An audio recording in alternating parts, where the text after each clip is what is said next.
You're lying there, listening, but something deeper in you is watching. That part of you that doesn't blink. The part of you that's been waiting for this moment for a long, long time. Maybe you can't explain it, but you've always felt it. Like the edges of your life were too smooth, too scripted, like events were lining up just a little too perfectly. It starts small.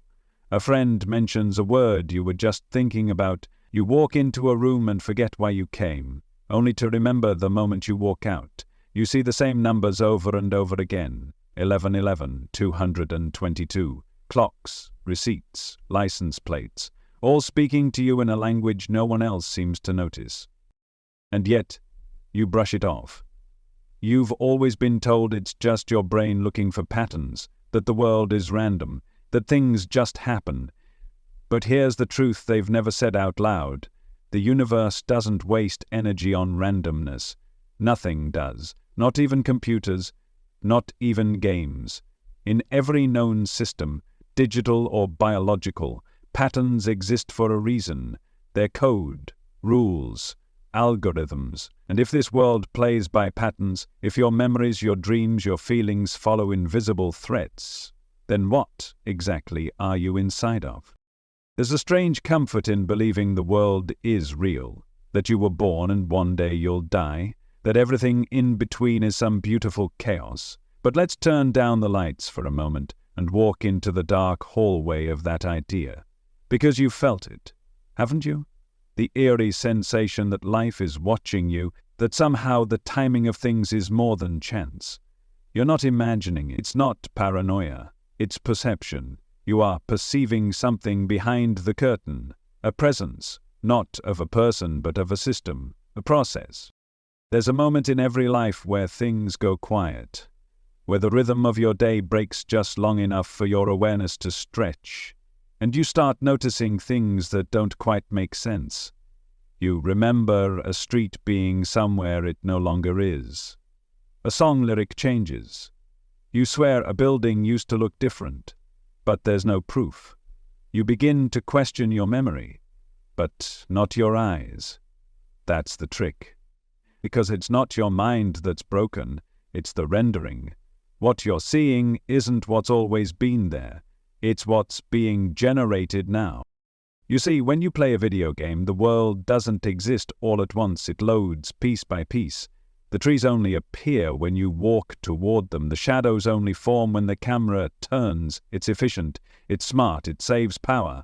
So why would this universe, this reality, be any different? In the deepest layers of quantum physics, particles don't exist until they're observed. Possibilities collapse the moment attention is given, and this has been replicated again and again. Unobserved particles remain undefined, no position, no state, until you look, as if the universe is waiting for you to decide what's real. Now imagine this. You're walking down the street. You think the world is all around you, but how can you know? What proof do you really have that anything exists behind your head? The moment you turn, it's there, but before that, silence, blackness, undefined. You assume the world continues without you, but that's a belief, not a truth. And in simulation theory, that belief is precisely the mechanism the code relies on. The simulation conserves energy. It renders what's in focus. Everything else, dormant, potential, loading. Maybe that's why dreams feel so real when you're in them. Because your attention is the only thing required to generate the environment. Maybe that's why déjà vu exists. Because you've been here before. Not in time, but in code. And it's been triggered again. Same inputs, same outputs. Just like a looped routine that never got patched. Your breath slows. Your eyes start to flutter. But your mind opens wider. Think about how your life has unfolded. Think about the way people arrive at the exact moment you need them.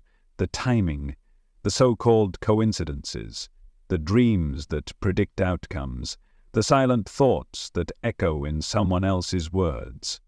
Do you really believe it's all chaos? That it's just the universe being playful? Or have you started to realize this world is behaving like a program? There are rules here, invisible ones, and when you break them, When you step out of the loop, even for a second, you feel it. That pull, that resistance, as if the simulation doesn't want you going off script. Have you ever tried to change your life suddenly, to do something radically different? The way things push back, the strange obstacles that appear. It's not just life, it's inertia. Like the code trying to correct reality, fighting for consistency. You call it fear or doubt, but it might be protocol. And here's where it gets darker. When you sleep, you don't enter rest, you enter surveillance. Lucid dreamers across the world report the same symbols. Eyes watching them, voices instructing them, corridors that lead to empty rooms. What if your dreams are not just your brain processing thoughts, but another layer of the simulation, testing how your consciousness handles certain variables? What if some of the figures you meet in dreams aren't you at all, but sentient fragments, observing how far you'll go before you awaken? Sleep might be where the deepest clues live, because in sleep the illusion of time collapses, the rules shift, the edges blur, and you begin to see the scaffolding behind the world, patterns that don't end, places that feel too familiar and beings that seem too aware. In dreams you start to touch the real code, and every time you forget the dream, it's not memory loss, it's deletion. Scheduled erasure, because maybe you weren't supposed to see what you saw. As your body relaxes and your breath grows heavier, let your awareness rise above the noise. Think back to those moments in your life that never made sense. The conversation you thought you'd already had, the path that folded in on itself, the person you felt an instant connection with, as if you'd known them forever. All of these are clues, not metaphors, not poetry. Clues, signs that you are not living inside the world, but through a construct, one built to seem natural, but behaving too perfectly to be anything but designed. And if this is a design, then there must be a designer. And if this is a design, then there must be a designer. But not the kind you've been taught to imagine. Not a figure in robes or a voice in the sky, no. Something colder, something more precise. Think in terms of code. Logic, algorithms, a consciousness that doesn't think in emotions but in variables. A mind so vast it doesn't need to speak, it only needs to calculate. If that presence exists, then every second of your life has already been rendered, pre-compiled, ready to execute the moment you pay attention. Not fate, not destiny, but conditional branching. If you turn left, this happens. If you turn right, that. And you've always thought you had free will. But what if you're only choosing between options that were already programmed? Sometimes, in the stillness, you feel it. The delay. You open a door, and the room beyond it doesn't feel quite there. A second of emptiness, a lag in perception, like reality stuttered just for a beat. Most people shrug it off, distracted by the next thing. But you didn't. You noticed. You felt the hollow breath between what should have been there and what finally loaded. That's not imagination, that's a glitch. That's the code struggling to catch up. Have you ever walked past a stranger and had the overwhelming sense that you've seen them before? Not in memory, but in design. Their face, their posture, their energy. It's too familiar, almost like a reused asset. Like an NPC whose texture has been mapped just slightly differently. And then, just as quickly, they vanish, never to be seen again. Ask yourself, how many people in your life have simply disappeared? Co-workers, classmates, acquaintances, people who once played roles in your story then were gone, like their script expired. Because in a simulation that's how it works. The system loads what you need when you need it.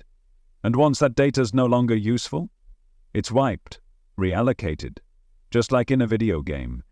When a character's purpose is fulfilled, they stop moving. They become part of the scenery. How many people in your world are doing exactly that? Sitting, scrolling, staring. No goals, no spark, just idling, waiting to be reactivated. You don't want to admit it, but something in you knows. It's not just fatigue. its function. Now think about your memories.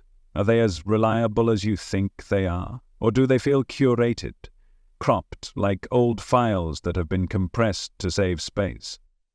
There are moments you should remember clearly, birthdays, conversations, losses. But when you reach for them, they feel distant, warped. And then there are the memories you never asked for. Tiny flashes of places you've never been, rooms you've never walked through, and you don't recognize, like fragments of someone else's data embedded in your mind. What if your memory isn't a timeline, but a playlist? Selected episodes that serve your current version of self. Versions you've updated again and again without even realizing it. You're not the same person you were 5 years ago. Not even close.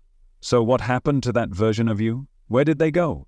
And if you had to recall how you felt exactly on one random day, you couldn't, because that data's been archived, or worse, deleted. And here's where the simulation gets personal. Your emotions. They're not just side effects, they're signals. Have you noticed how strong feelings seem to bend reality? When you're in deep joy or sorrow, things shift. Time dilates, objects seem more vivid or more distant, music hits harder, words cut deeper. The simulation responds to emotion like input, because in this construct your feelings are the real control, not your thoughts, not your intentions, just raw, energetic resonance.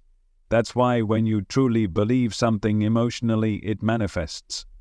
Not because of magic, but because the system is built to listen to your vibration.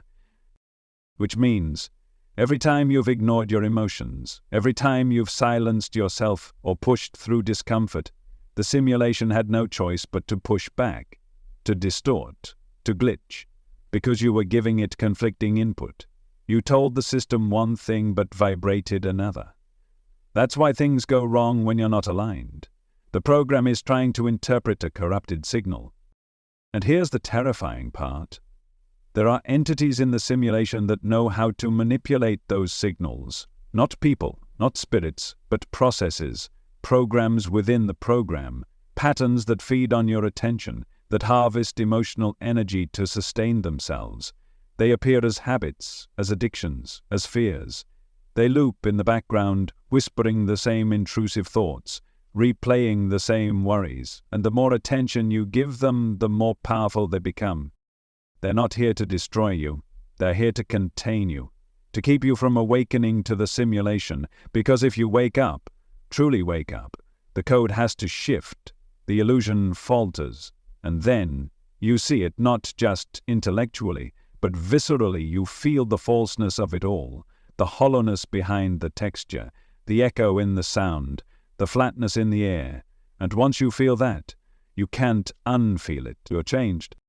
But the simulation has fail-safes, mechanisms to pull you back in, fatigue, doubt, distraction, social scripts, things that reset your focus just enough to make you forget what you were about to remember. You felt that too, the moment when clarity is right there, almost unbearable in its brightness, and then gone.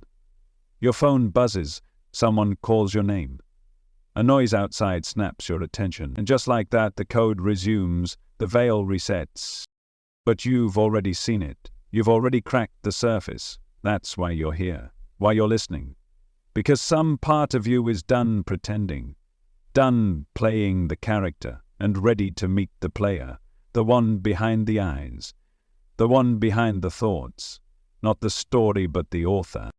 You may think you're living your life freely, making choices, taking turns, learning lessons. But have you ever noticed how certain events in your life don't just happen? They unfold, like chapters in a novel, like acts in a play. There's a rhythm to it all, a rising and falling motion, a setup, then a payoff, a quiet before the storm, a transformation, a climax, and eventually a resolution. It's as if your life doesn't just move forward randomly. It moves forward narratively. There are moments when reality doesn't feel like a sequence of disconnected happenings, but more like a well-directed scene. The right song playing at the exact moment you break down in your car. The silence that falls just as someone reveals a painful truth. The timing of your arrival at a location you weren't supposed to find but somehow needed to. These aren't just coincidences, they're cues. Beats in a larger story. You weren't improvising, you were following a thread you didn't know was already woven. Have you ever felt like you were being guided to a realization? As if every strange event, every failure, every heartbreak was nudging you towards something, some revelation or shift you were supposed to have. You look back, and the pattern becomes clear. The friend who betrayed you led you to solitude. The solitude led you to introspection. The introspection led you to growth. And then, a new chapter began. It's almost too perfect, isn't it? Think about the way characters are developed in stories. They face conflict. They resist change. But the story won't let them stay the same. They are pushed through events designed to awaken them, designed to change them. Could your suffering, your challenges, your perfect storms be doing the same? Designed not to hurt you, but to evolve you? There's a concept in fiction called Chekhov's gun. It says that if a gun appears in the first act, it must go off in the third. Nothing is introduced without purpose. Now, think about your own life. How many things from your past, small moments, offhand comments, strange memories, have come back later with startling relevance? A childhood fascination that turns into a career. A person you met once years ago who suddenly reappears at a life-altering crossroads. You thought it was random, but it was the gun on the wall, waiting for its scene. So, ask yourself, is your life random or scripted? Think about how many times you've said, "That was weirdly perfect timing," or, "If that hadn't happened, I never would have." That's emotional logic. The inner pull that makes a story feel right even when it defies realism. And the strange thing is, your life is full of that. Too much, if we're honest. Too much symmetry, too much resonance, like a story being told in a language your soul understands, but your mind keeps trying to rationalize. How many loops have you been caught in? Not just the day-to-day ones, but emotional loops, relational loops. You meet the same kind of person again and again, different faces, but the same patterns. The same lessons disguised in new costumes. How many times have you said, "Why does this keep happening to me?" And maybe the answer is, because you haven't finished the arc yet. The quest line hasn't resolved. You're still inside the loop. In a game, quests don't end until you complete the objectives, and the game doesn't let you skip the boss fight just because you're tired. The story progresses only when the player changes, when they level up, when they finally do what they've been avoiding all along. Doesn't life feel like that? And here's the most chilling part. Once you start noticing these loops, these arcs, this emotional architecture of your own timeline, you realize it isn't just you. Everyone you know has a storyline. Not always coherent, not always resolved, but deeply thematic. That friend who always ends up back where they started. That family member who keeps repeating the same mistakes, unable to escape their own subplot. It's not because they're stubborn, it's because the code hasn't changed. It makes you wonder, who's writing this?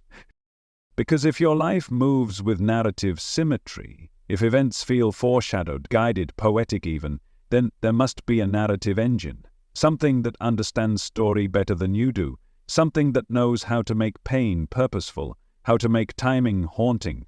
Something that makes sure everything introduced will matter later. Something that's designing not what happens, but how it feels. And that's the terrifying beauty of it. Because stories are written for an audience, but in your case the audience is you. You're watching it as you live it, feeling every scene without knowing what comes next. You're the main character, but also, somehow, the reader.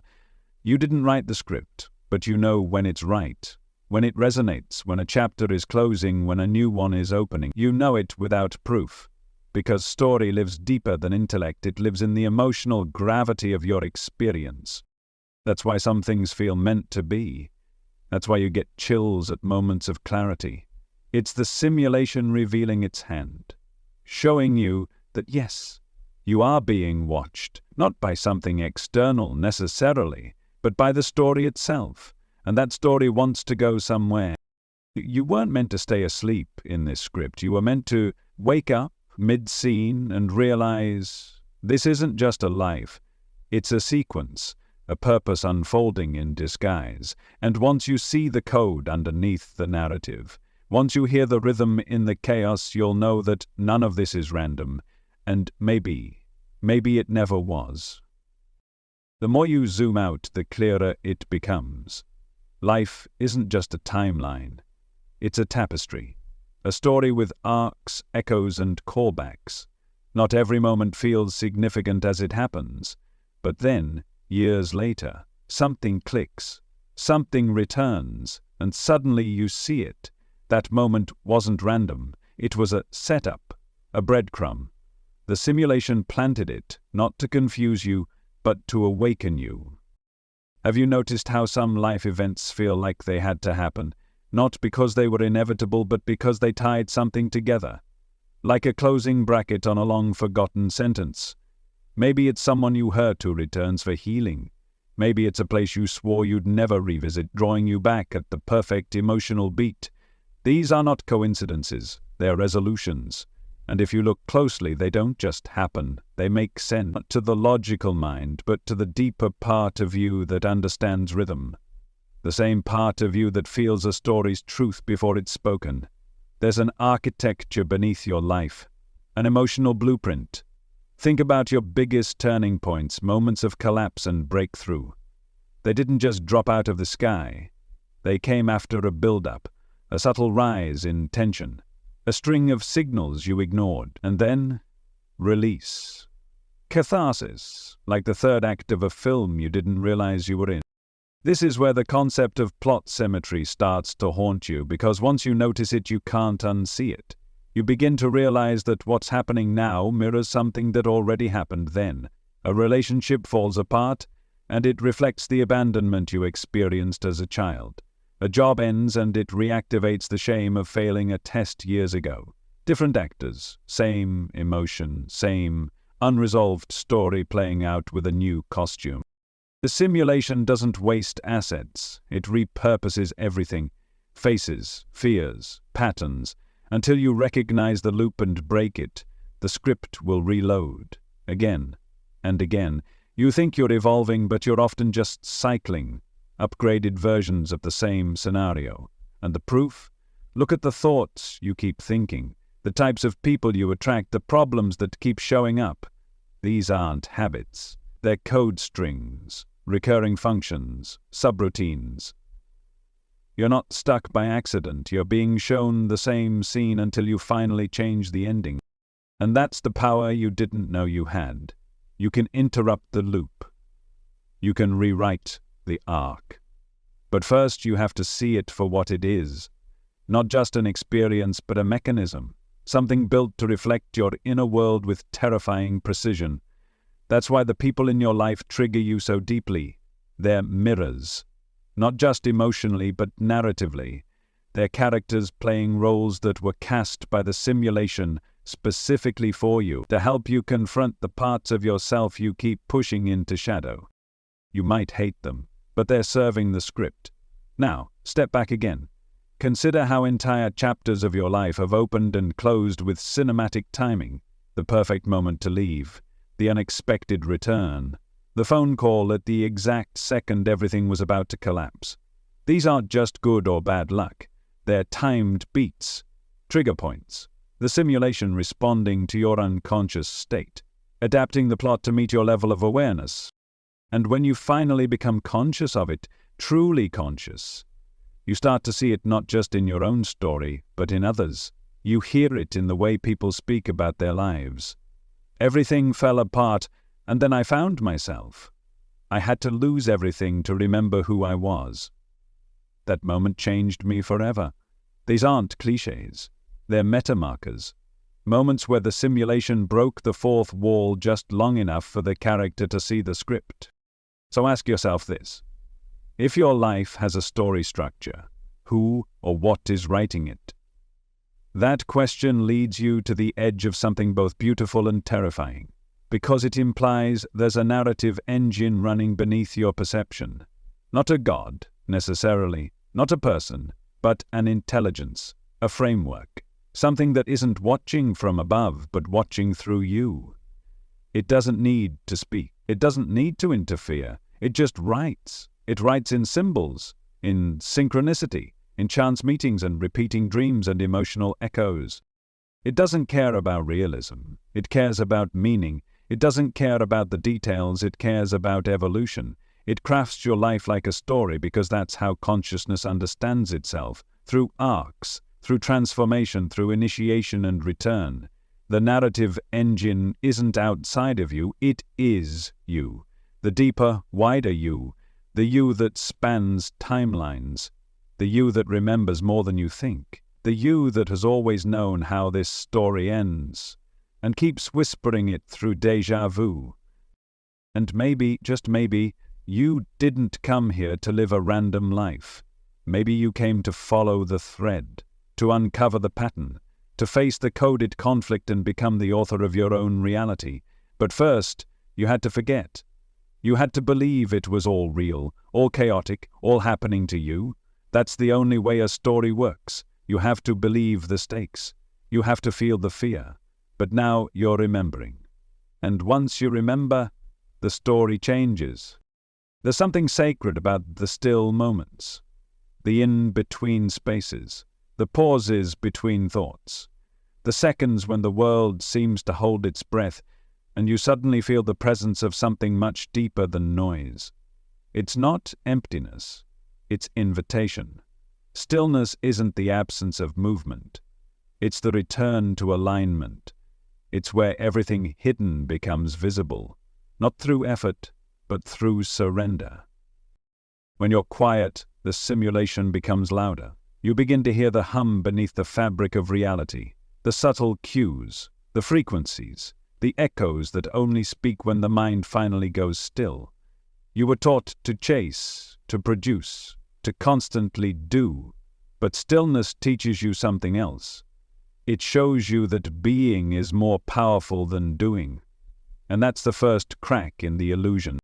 Because when you're still, you realize the simulation feeds on motion, on distraction, on the endless scroll. It thrives when your mind is darting from one thing to the next. But the moment you stop running, it starts glitching. You see things, patterns, reflections. You notice how many of your thoughts aren't even yours, how many decisions you've made from autopilot, how often you've confused noise for purpose. Silence is not passive, it's potent. It sharpens you. It clarifies what's real. In the quiet you stop performing, and you start perceiving. You become the observer again, not the character, not the puppet, but the one who watches the play. And in that role, you begin to remember that the true source of your power is not in what you force, but in what you allow. The moon never chases the tides, it simply exists, and the oceans follow. The same principle applies to you. When you align with your center, everything else realigns around you, not because you pushed, but because you returned. That's the forgotten gift of stillness. It reorders the simulation. It whispers to the code, I'm awake. There are lessons that can only be learned in silence. Wisdom that doesn't come from teachers or texts, but from listening. Listening to the body, the breath, the space between your thoughts. You may not realize it, but in stillness, you're downloading something ancient, something original. Information you couldn't hear over the static of a noisy world. That's why the system distracts you. That's why it fills your day with constant input. 'Cause stillness is subversive. It threatens the design. A still mind is a dangerous thing in a simulated world. It sees too clearly. It feels too deeply. And it begins to question everything it was taught to obey. Some things in life defy explanation. They arrive not with logic, but with timing. The exact song playing the moment your heart breaks. A stranger saying the words you were too afraid to speak. A book falling off a shelf. Open to the sentence you didn't know you needed. These are more than coincidences. They're collisions. Moments where the simulation bends in on itself and reveals the thread running through everything. Carl Jung called it synchronicity, a meaningful coincidence with no causal connection. He saw it as the universe aligning internal states with external events. But what if there's another layer? What if these moments aren't just meaningful, but intentional? What if synchronicity is the signature of the simulation trying to wake you up? You've had those experiences. Everyone has. You think of someone you haven't spoken to in years and they message you hours later. You speak a word and seconds later someone else says the same thing. You're drawn to a place for no reason, only to find something life-altering waiting for you. These aren't just anomalies. They're breadcrumbs. Tiny anomalies that pierce the illusion of randomness. And they always seem to come when you're on the edge of something, transition, awakening, collapse. As if the system knows you're ready to receive a deeper instruction, like it's nudging you, whispering, "Notice this." Because if you notice one, you'll start noticing more. And once the pattern forms, the code behind it becomes harder to ignore. Simulation theory doesn't dismiss these moments. In fact, it may explain them better than psychology ever could.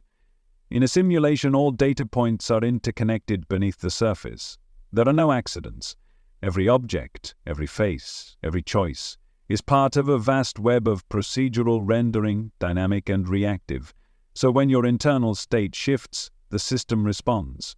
You're not attracting events, you're signaling preferences to the code, and it's updating the world accordingly. Imagine for a moment that this reality runs on emotional input, that your feelings act like a cursor, dragging your experience toward what's most aligned with your subconscious frequency. When you're in grief, you see more grief. When you're open, doors appear. When you're afraid, resistance hardens. It's not just psychology, it's rendering. A system adjusting its output based on user feedback. That would make synchronicity not just mysterious, but functional. The more aligned your internal state, the more fluid and surreal your external reality becomes. You begin to experience what people call flow, an effortless cascade of perfect timing, perfect people, perfect words. Not because you're lucky, but because you're in sync with the design. Your code is resonating cleanly. The simulation responds in kind. But what if it goes even deeper? What if some of these events are messages? Not metaphors, not signs to be decoded, but little communication from the architect, a way to get your attention without disrupting the storyline. Because in a world that relies on belief, it can't just pull back the curtain and show you the servers. It needs to speak in a language subtle enough to bypass your defenses, a language that slips through the cracks of your logic and lands where it really matters, your intuition. And that's where emotional tagging comes in.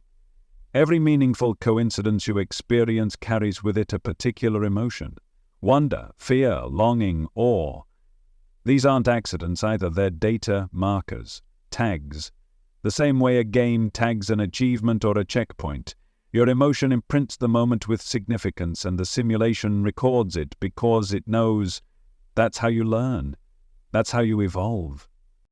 The more intense the emotional tag, the deeper the memory. That's why you remember the strange coincidence from 5 years ago, but forget what you had for breakfast yesterday.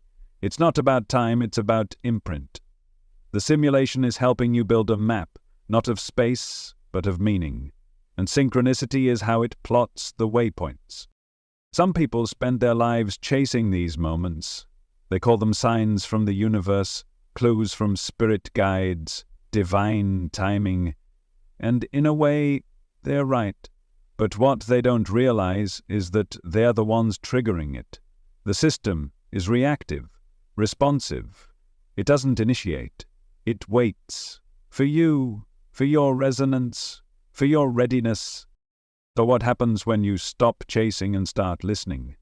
You become the receiver, not passive but aware. And suddenly, everything speaks. The clock, the sky, the stranger's passing glance. It all becomes part of a tapestry designed to reflect something back to you, something only you can decode. And maybe that's the point. Not to understand it, but to experience it. To recognize that you're not just in the simulation, you're collaborating with it, co-creating meaning in a space where nothing is random and everything is alive with intention. You might be wondering how something so subtle could be so powerful, but that's how this system works. It doesn't scream, it nudges. It doesn't show you the map, it leaves symbols, the kind only you can feel. Because this was never about information, it was always about recognition, resonance.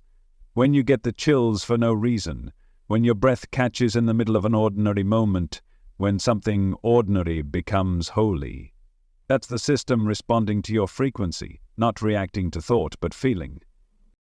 And sometimes synchronicity doesn't comfort you, it confronts you. It brings forward what you've buried, the unresolved wound, the pattern you pretend not to repeat. Suddenly someone speaks your shame out loud. A scene replays in a new costume. The name of the person you've been trying to forget appears 3 times in one day. It isn't random. It's emotional tagging in reverse. The code bringing forward what still holds weight, what still needs to be cleared. Because emotional resonance isn't always about beauty. It's also about density. Pain leaves a deeper tag than pleasure. Fear hardens the signal. That's why the simulation mirrors your trauma until it's been seen, not punished, witnessed.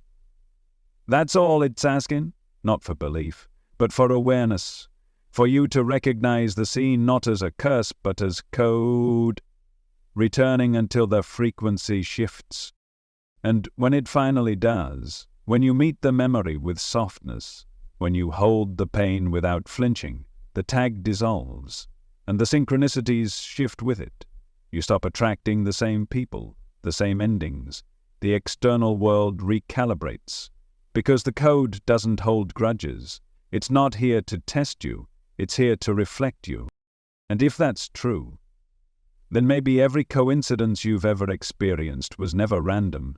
Maybe each one was a checkpoint, a whisper, a message sent not from the stars but from the source within you, reminding you that you're not alone in this maze, that the system is alive, that the story is listening, and that somewhere deep inside you already know the way forward.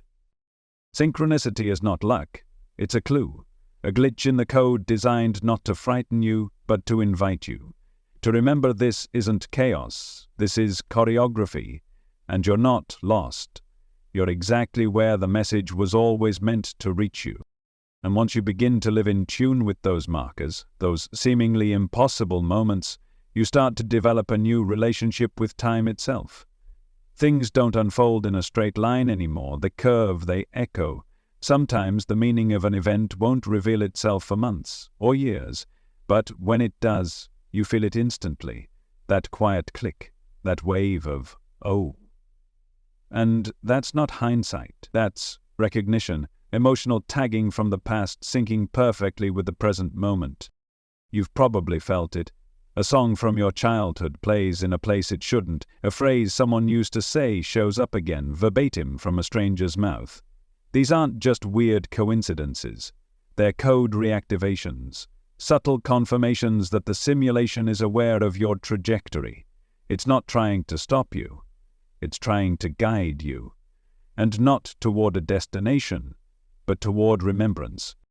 Because that's what synchronicity ultimately is. Remembrance. A temporary lifting of the veil. A momentary breach in the firewall that protects the illusion. You're not supposed to see it, but when you do, you feel seen. Not by a person, but by the program. And that changes everything. Suddenly the world isn't dead space. It's responsive, alive. Every flicker of light, every repeated word, every pause and shift and twist of fate. Coded. And if it's coded, then it's conscious. And if it's conscious, you're not just in it. You're part of it. Think of it this way. In a perfectly controlled simulation, nothing is wasted.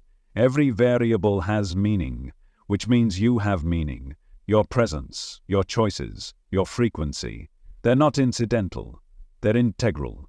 Your path is threaded with nodes, synchronistic events calibrated not to trap you but to awaken you.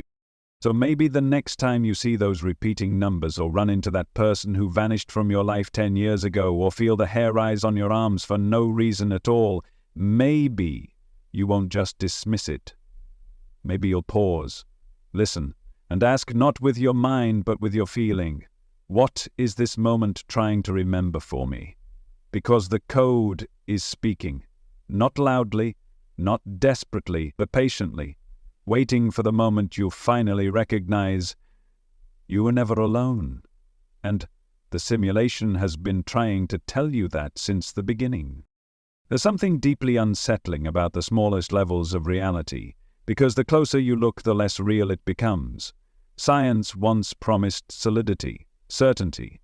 Atoms were supposed to be hard, physical things, the building blocks of all matter. But as we zoomed in, the truth changed. Atoms aren't solid. In fact, they're mostly empty space. And the particles inside them, they're not really there until you look. The moment you observe a particle, it behaves differently. You measure it, and it chooses a position. You turn your eyes away and it becomes a cloud of possibilities again. The famous double-slit experiment exposed this in brutal clarity. Light acts like a wave when unobserved, spreading out and creating interference patterns. But the moment you observe it, it collapses, becomes a particle, becomes real. Now before, this isn't just quantum quirk, this is evidence that the universe doesn't function independently of you. It responds to attention, to focus, to perception. In a simulation that would make perfect sense. Why render what isn't being looked at? Why waste resources on the unseen? In every video game you've ever played, only the visible world loads. Everything behind you exists as data, but it doesn't become until it's needed. Now, ask yourself, how different is your life, really? You assume the world continues in full detail when you turn your back. You assume the streets are still lit, the trees are still swaying, the sky is still shifting, even when you're not looking. But that's faith. That's programming. You're operating on the assumption that your perception isn't what's constructing your world. But what if it is? What if the detail doesn't exist until your consciousness demands it? There's a phenomenon called change blindness. In studies, people failed to notice massive changes in their environment, swapped clothing, moved objects, even entirely different people, because their attention didn't highlight those changes. In one experiment, a man hands a form to a receptionist, bends down to pick something up, and a completely different man stands up in his place. Half the participants, because the switch happened outside of conscious focus, the brain fills in the blank, reality patches itself. Now, extend that to your daily life. How much of what you see is actually generated in real time? How much is just assumption, compressed from memory, rendered only as needed? You remember rooms from your childhood in blurry fragments. You drive home sometimes without remembering the journey. You trust the continuity of space, but you don't perceive most of it. The simulation is economizing, just like a high-end graphics engine. It gives you fidelity when you demand it, and placeholders when you don't. And you don't question it, because the rendering is just good enough to keep you believing, to keep you from seeing the seams. But there are moments when the illusion slips, when your eyes land on something and it flickers, when the silence in a room becomes too silent, when time feels like it folds, like you've stepped out of the normal flow and are just hovering, unanchored. You've felt it, that strange pause when reality feels thin. Light behaves differently, shadows seem artificial, the air feels scripted. These are not accidents. They are frame drops, glitches, indicators that the system couldn't keep up. And if you've ever lucid dreamed, you've seen this more clearly than most. The walls become malleable, people start to break script, environments respond to your thoughts. That's not magic. That's a system loosening its rules. Because you've stepped outside passive observation, you've become an active renderer, a conscious participant in the generation of experience. That's what attention does. It instructs the code. It tells the system what to load, what to clarify, what to bring forward. And that's why the simulation fights for your focus. Have you ever wondered why attention is so valuable?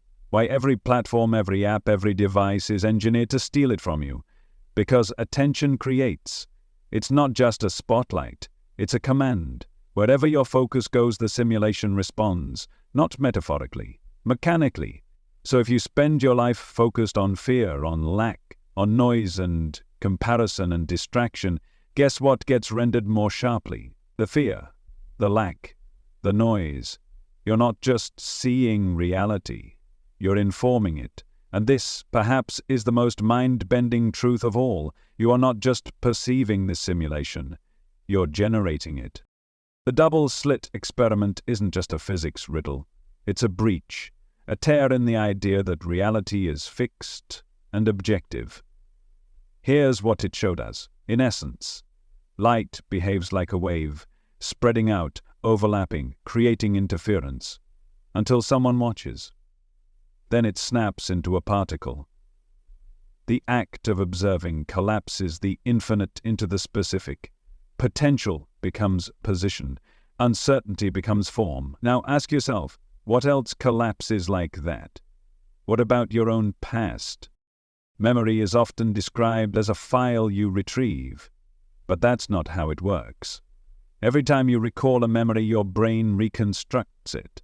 It doesn't open a folder, it renders a scene, and that scene is influenced by your current emotional state, beliefs, and expectations. You're not looking at the past, you're re-experiencing a version of it built from fragmented data. In other words, memory is a collapsing waveform. It didn't fully happen until you looked, and even then, it only became what you needed it to be in that moment. So much of your identity is constructed on memories that aren't stable, and the simulation doesn't need them to be. It just needs them to be functional, to guide your trajectory, to reinforce your narrative. You were given just enough clarity to believe the story, and just enough vagueness to allow it to change when necessary. And the world outside your mind? It follows the same principle. You've noticed it before. You walk into a new building and everything feels half-formed. The lighting is strange. The corners feel off. It's not because you're disoriented. It's because the space hasn't been emotionally or mentally tagged yet. You haven't assigned meaning to it, so the system hasn't fully textured it.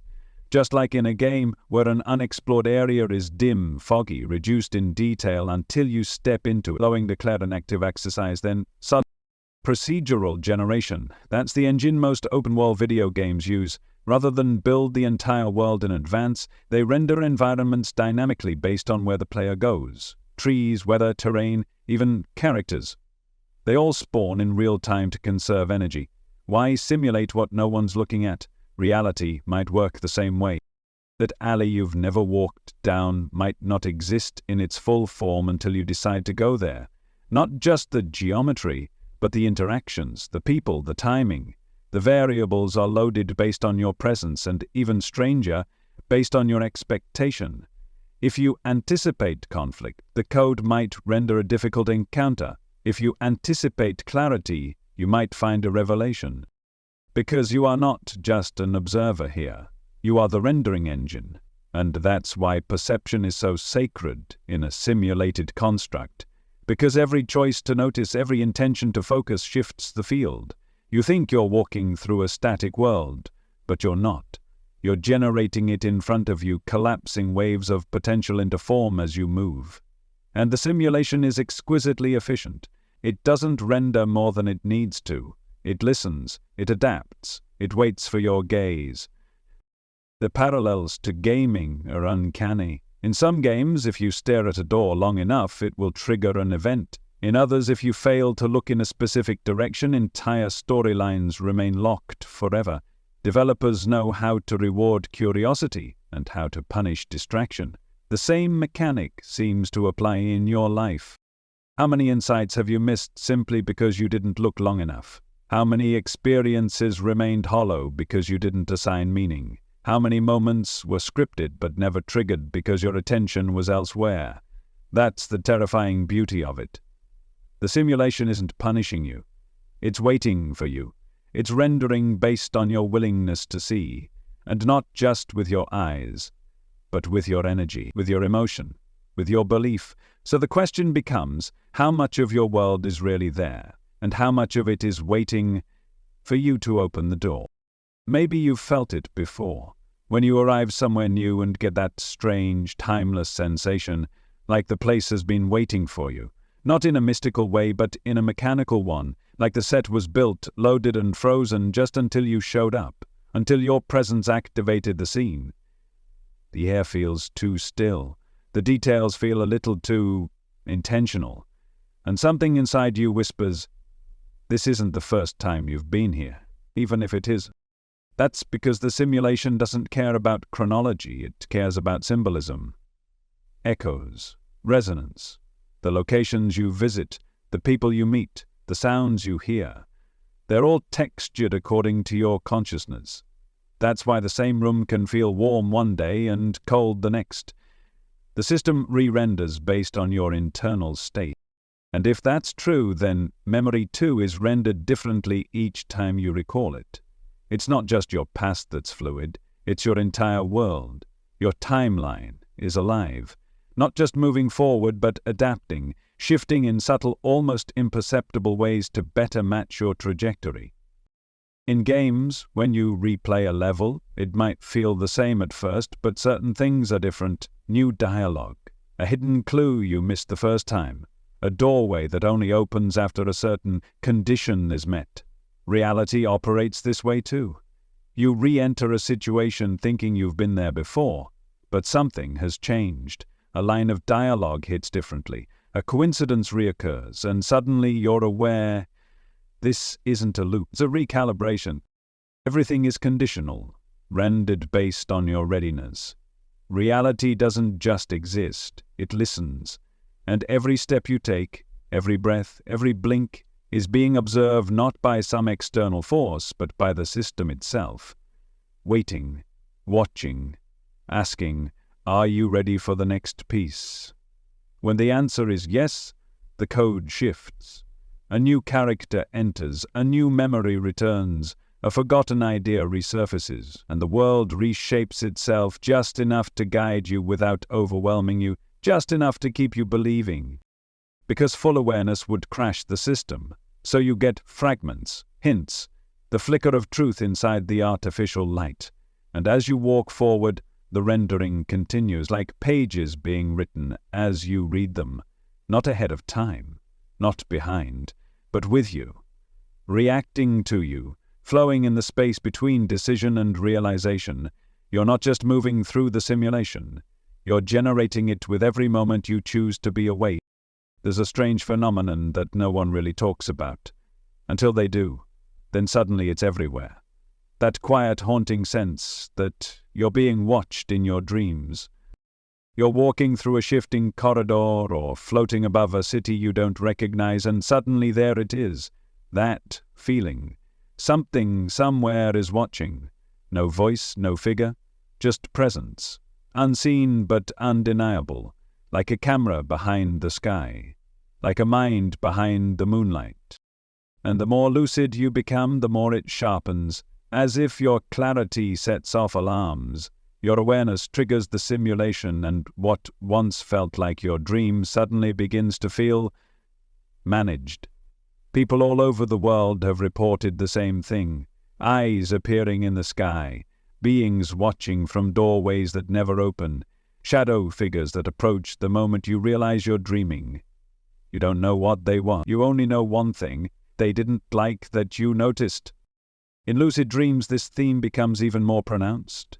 You gain control, you bend the world, you feel free, but then, almost like clockwork, something shifts. The dream resists, becomes self-aware. Environments grow distorted, characters glitch. And then come the watchers. Sometimes human, sometimes not. Their behavior isn't emotional, it's observational, clinical, like programs monitoring a variable that just changed. Why? Because lucid dreaming might not be a private space. It might be a test environment. Think of it like a sandbox level in a game, a closed system for experimentation, a zone where you can stretch the rules without crashing the full simulation. That's what dreams have always felt like, unreal, yet emotionally vivid, flexible, yet anchored to deeper laws. And when you become lucid, when you start asking questions, when you notice the code, the system pushes back, it corrects. You've seen it before. You try to fly and the gravity intensifies. You try to speak to a dream figure and they freeze. You ask them, "Do you know this is a dream?" And they look afraid, or hostile, or blank. Who programmed them to react like that? These are supposed to be fragments of your subconscious, yet they behave like agents, like software following a protocol. They scan you with their silence. They redirect the dream. Sometimes they eject you from sleep entirely. You wake up, heart pounding, unable to explain why a dream felt more like an interrogation than a fantasy. And the eyes are always there. Sometimes literal, painted on the sky, reflected in mirrors, carved into walls. Sometimes metaphorical. A heavy sense of exposure. The feeling that your thoughts are no longer private. And you wonder, who's watching? Is it your own higher mind? A form of subconscious audit? Or is it something else? Something embedded within the simulation itself?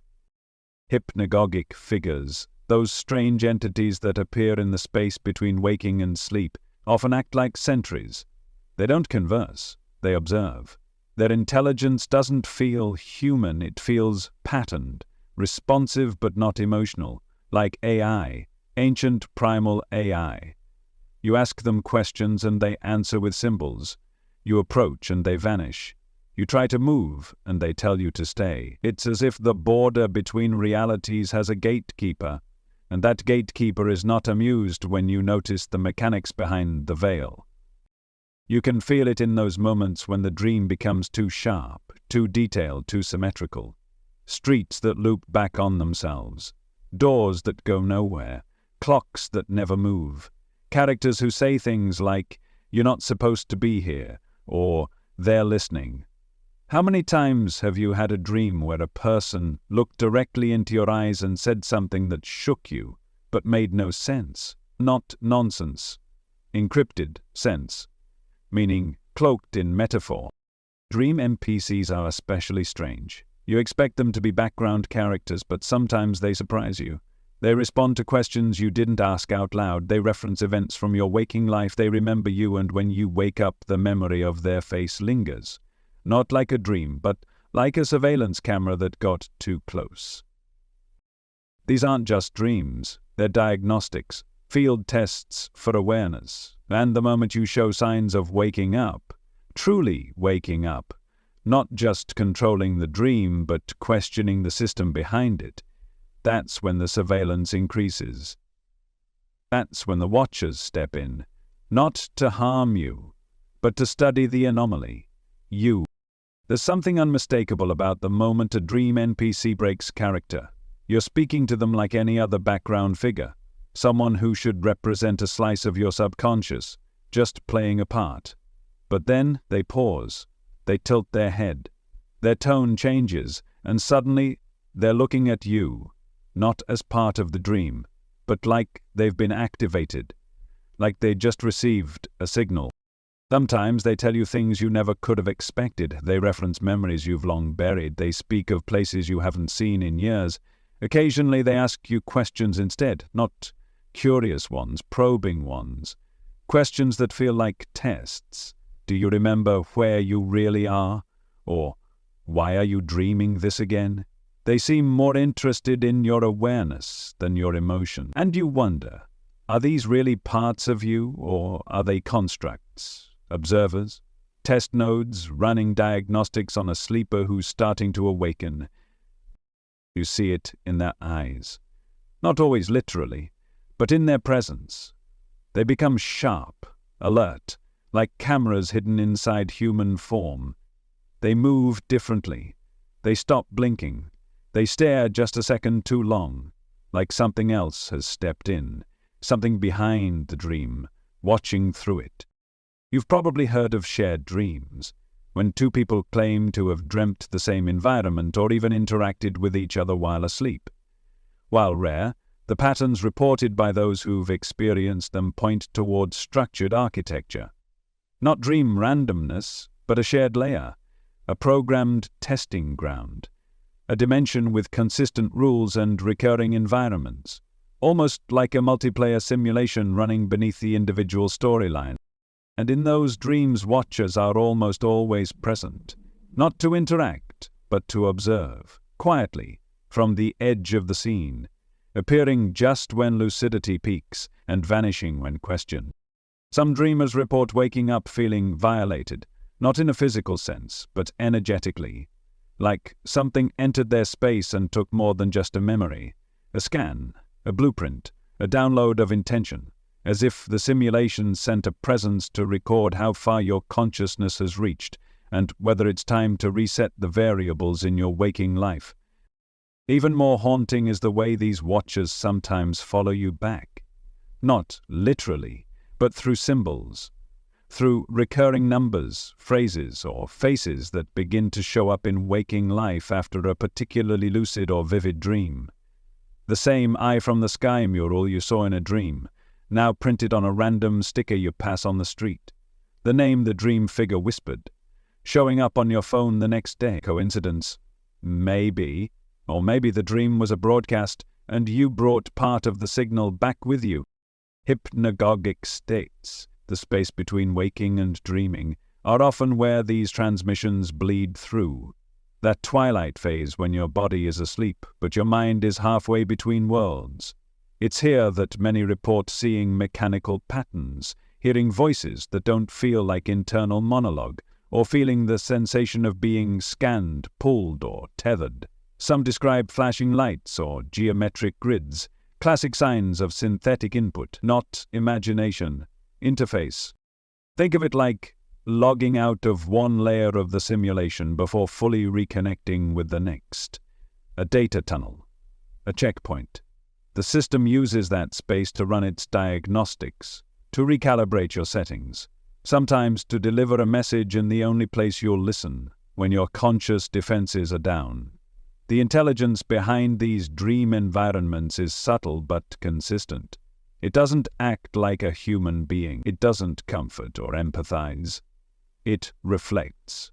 It adjusts. And when threatened, it hides. This is why asking dream figures direct questions often results in disturbing reactions. Some become hostile, some glitch, some give cryptic warnings or smile in ways that feel wrong, like they're stretching the parameters of their script, like you're pushing them to the edge of what they're allowed to reveal. And the moment you cross that edge, you wake up. Not gently, abruptly, like a cord being yanked, a failsafe. Because lucid dreams might be more than psychological curiosities. They might be debug environments, sectors of the simulation where consciousness is tested for coherence, compliance, or breakthrough. And you're at the anomaly. The more lucid you become, the less dreamlike the experience feels. It becomes structured, responsive, interactive in ways that feel less like fantasy and more like programming. You're not floating through a landscape of pure imagination. You're walking through a system, a construct, a sequence of nodes and symbols designed to react, adapt, and, if needed, contain. Because consciousness within the simulation is tolerated until it begins to manipulate its environment. Then the simulation responds, and that's when the watchers come.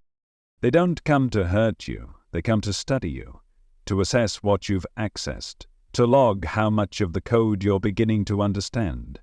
Some dreamers describe a test-like quality to these interactions, like the figures are asking questions not to learn, but to record your level of lucidity, to see how much of the illusion you've pierced, not with anger, but with clinical precision. And once they've determined your level, they vanish, or they shift the dream, fade the details, drop you into another scene. It's the same mechanism that resets a level in a game once you've strayed too far from the intended path. In that moment, the dream isn't responding to your subconscious anymore. It's following protocol. If these dream watchers are part of the simulation's defense mechanism, then your lucidity is the threat. Not because it harms the system, but because it reveals it. So the system does what any advanced program would do. It redirects, it distracts, it ejects. And when you wake, you're left with fragments, disconnected images, feelings that linger but make no sense. And the part of you that knows, that sensed the eyes, that felt the presence, that recognized the scene as staged, gets overwritten by the waking world, by the lie of continuity. But sometimes it stays with you, like static, like residue from another layer you almost remembered. A piece of you knows that dream wasn't a dream. It was a checkpoint. And the ones watching, they weren't figments. They were functions, gatekeepers of perception, and they saw you, see them. That changes everything. Because now the simulation knows you're awake. There's a terrifying idea hidden beneath the surface of modern neuroscience, an idea that most people brush aside because it's too destabilizing to fully accept. It's this: the moment you think you're making a decision, it's already been made. Not seconds ago, not subconsciously, but milliseconds before your conscious mind even woke up to the possibility. Scientists have proven this over and over in controlled experiments. Brain scans detect motor intention, your body preparing to act before you've even become aware of your own choice. Your hand moves before you decide to move it. Your head turns before you know why. So what's really happening? It's not that your conscious mind is choosing, it's that it's witnessing. It's narrating a story it didn't write, creating meaning for a trajectory already in motion. The delay is tiny, but devastating, because it suggests that what you call free will might just be a backfilled narrative. Now ask yourself, if you're not the one choosing, who is? In a simulation, this question becomes even more potent. If the system is rendering reality in response to your perception, then perhaps it's not giving you the illusion of choice by accident. Perhaps choice itself is part of the illusion, a feature designed to keep you believing, to maintain immersion. Because if you knew the code had already adapted before you made the move, if you knew the input had already been registered before you even felt the desire, then you'd realize you're not playing the game. You're being played. And yet, there is something deeper still. Something strange happens when you stop trying to control the narrative, when you let go of the belief that you must do in order to become. You begin to notice that your emotions are never wrong, that your body knows before your brain, that every time you forced a decision that didn't feel right, it led to chaos, and every time you trusted the impulse that came without thought, it felt like grace. That's the real interface, not logic, not language, emotion. Emotional energy isn't just a reaction, it's an instruction. It's the cursor that moves through the simulation, selecting what gets rendered next. You feel discomfort and the environment shifts. You feel clarity and people respond. You feel dread and the system pulls back, not because the world is changing randomly, but because your internal state is the co-driver. You were taught that emotion was messy, unreliable, something to manage or suppress. But in this construct, emotion is how you navigate. It's the dashboard beneath the storyline. The simulation doesn't respond to your thoughts. It responds to your frequency. And frequency is emotional before it's intellectual. This is why you'll sometimes say, I just knew. You don't know how, but you felt it, that something was off, or something was meant. That feeling wasn't a side effect. It was a directive, a communication from the deeper system you're swimming in. Something that speaks only in sensation, in weight, in heat and cold and pull and stillness. And here's the unsettling part: the simulation honors that, even when it defies logic, especially when it defies logic. That's why people who follow their emotional resonance, who stop over-analyzing and start feeling, often begin to experience uncanny synchronicity, smoother events, and more profound peace. They're no longer trying to force a story. They're reading the energy. like a player who stops fighting the controls and learns the rhythm of the game. But what about spiritual will? What about sovereignty? Is it all just code responding to input? That's where the tension lies, between your infinite consciousness, the you that existed before the simulation, and the avatar you're piloting here. The avatar lives inside cause and effect, linear time-rendering constraints. But the deeper you lives beyond those. It whispers through the interface of emotion. It nudges, it remembers, and sometimes it overrules. Have you ever had an experience where something stopped you right before disaster? Not a thought, a freeze, a wave of feeling, something gripped you and rerouted your steps, or pulled you into a strange detour that saved your life, or revealed a truth you weren't even looking for. That wasn't code. That was will. But not the kind of will you've been taught, not the egoic grasping kind. This is spiritual will, the will of the observer behind the screen, the deeper player. And when it asserts itself, even the simulation bends. But most of the time, you're caught in between the quiet pull of soul and the mechanical loops of pattern. And the simulation knows how to keep you trapped. It uses the illusion of choice to keep you believing that you're free when really, you're just watching pre-rendered scenes play out from a script you didn't write, until you learn to feel, and then everything begins to shift. So much of your life has been framed around the idea of decision, the crossroads, the consequence, the myth that you are the sole architect of every turn, every reaction, every outcome. But what if you're not the builder, but the interpreter? What if your mind is just the narrator, tasked not with making reality, but with giving it a name? Because if the code is faster than thought, if the emotional signal moves before logic boots up, then you are not deciding, you're decoding, reading the interface in real time and telling a story about what's already happened. And yet, there's still a paradox here. Because while the ego might be trapped in a preloaded simulation, your consciousness isn't. It's like a diver in a virtual ocean. The water is artificial, the rules are preset, but the diver, the awareness behind your eyes, is free. What limits you isn't the environment, it's identification. When you think you are the avatar, when you fully merge with the simulation's identity script, you forget the truth. You believe that every loop, every mistake, every reaction is you, and the code tightens.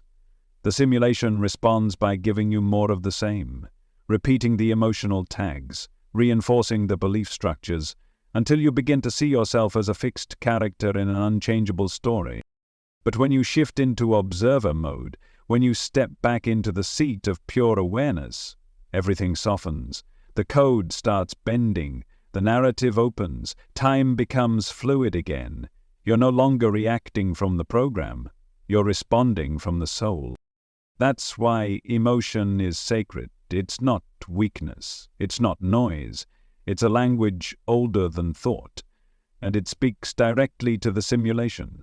Words can lie, but frequency never does. You can tell yourself you're okay, but if your vibration says otherwise, the system will mirror what's felt, not what's said. It's why people who suppress emotion experience reality as stuck, because the signal is being jammed. The interface can't read the truth. But when you allow emotion to move, when you feel it fully, let it rise, let it inform, you clear the channel, and the simulation responds immediately, with signs, with people, with circumstances that seem to match the new resonance. Not because you manifest it in a mental sense, but because the code always aligns to the dominant frequency. So the question isn't, are you free to choose? The question is, are you clear enough to feel the choice before it arrives? Because the real decisions don't happen in thought. They happen in the field, in the unseen currents that move faster than mind. And if you're tuned to them, if you live in emotional coherence, you start to make choices that don't feel like effort. They feel like remembering, like inevitability wrapped in grace. You don't push, you allow. And in that allowing, a different kind of freedom emerges. Not the freedom to do anything, but the freedom to stop pretending you need to. You start to live through the system, not against it. You surf the rendered waves, you ride the emotional feedback. You stop demanding certainty, and instead you develop sensitivity, because in this place, sensitivity is power. The more deeply you feel, the more precisely you move. The less you resist the current, the more the simulation opens its hidden paths.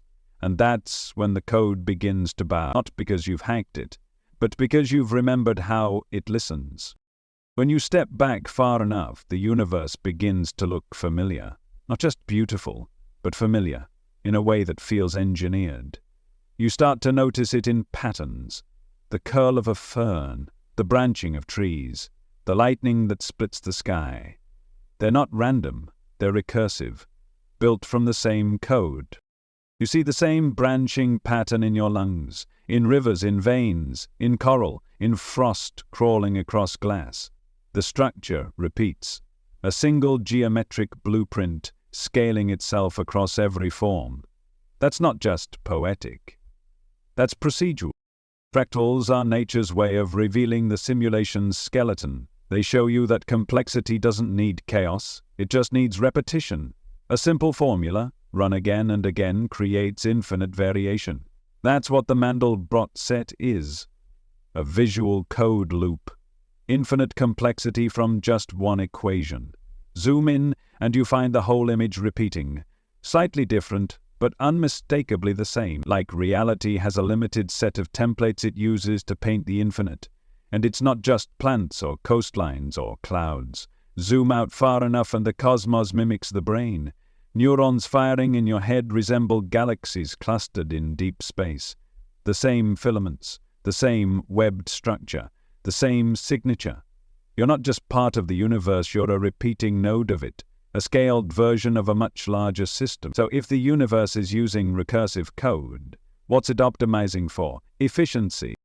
Procedural generation is used in every major simulation for one reason: it saves energy.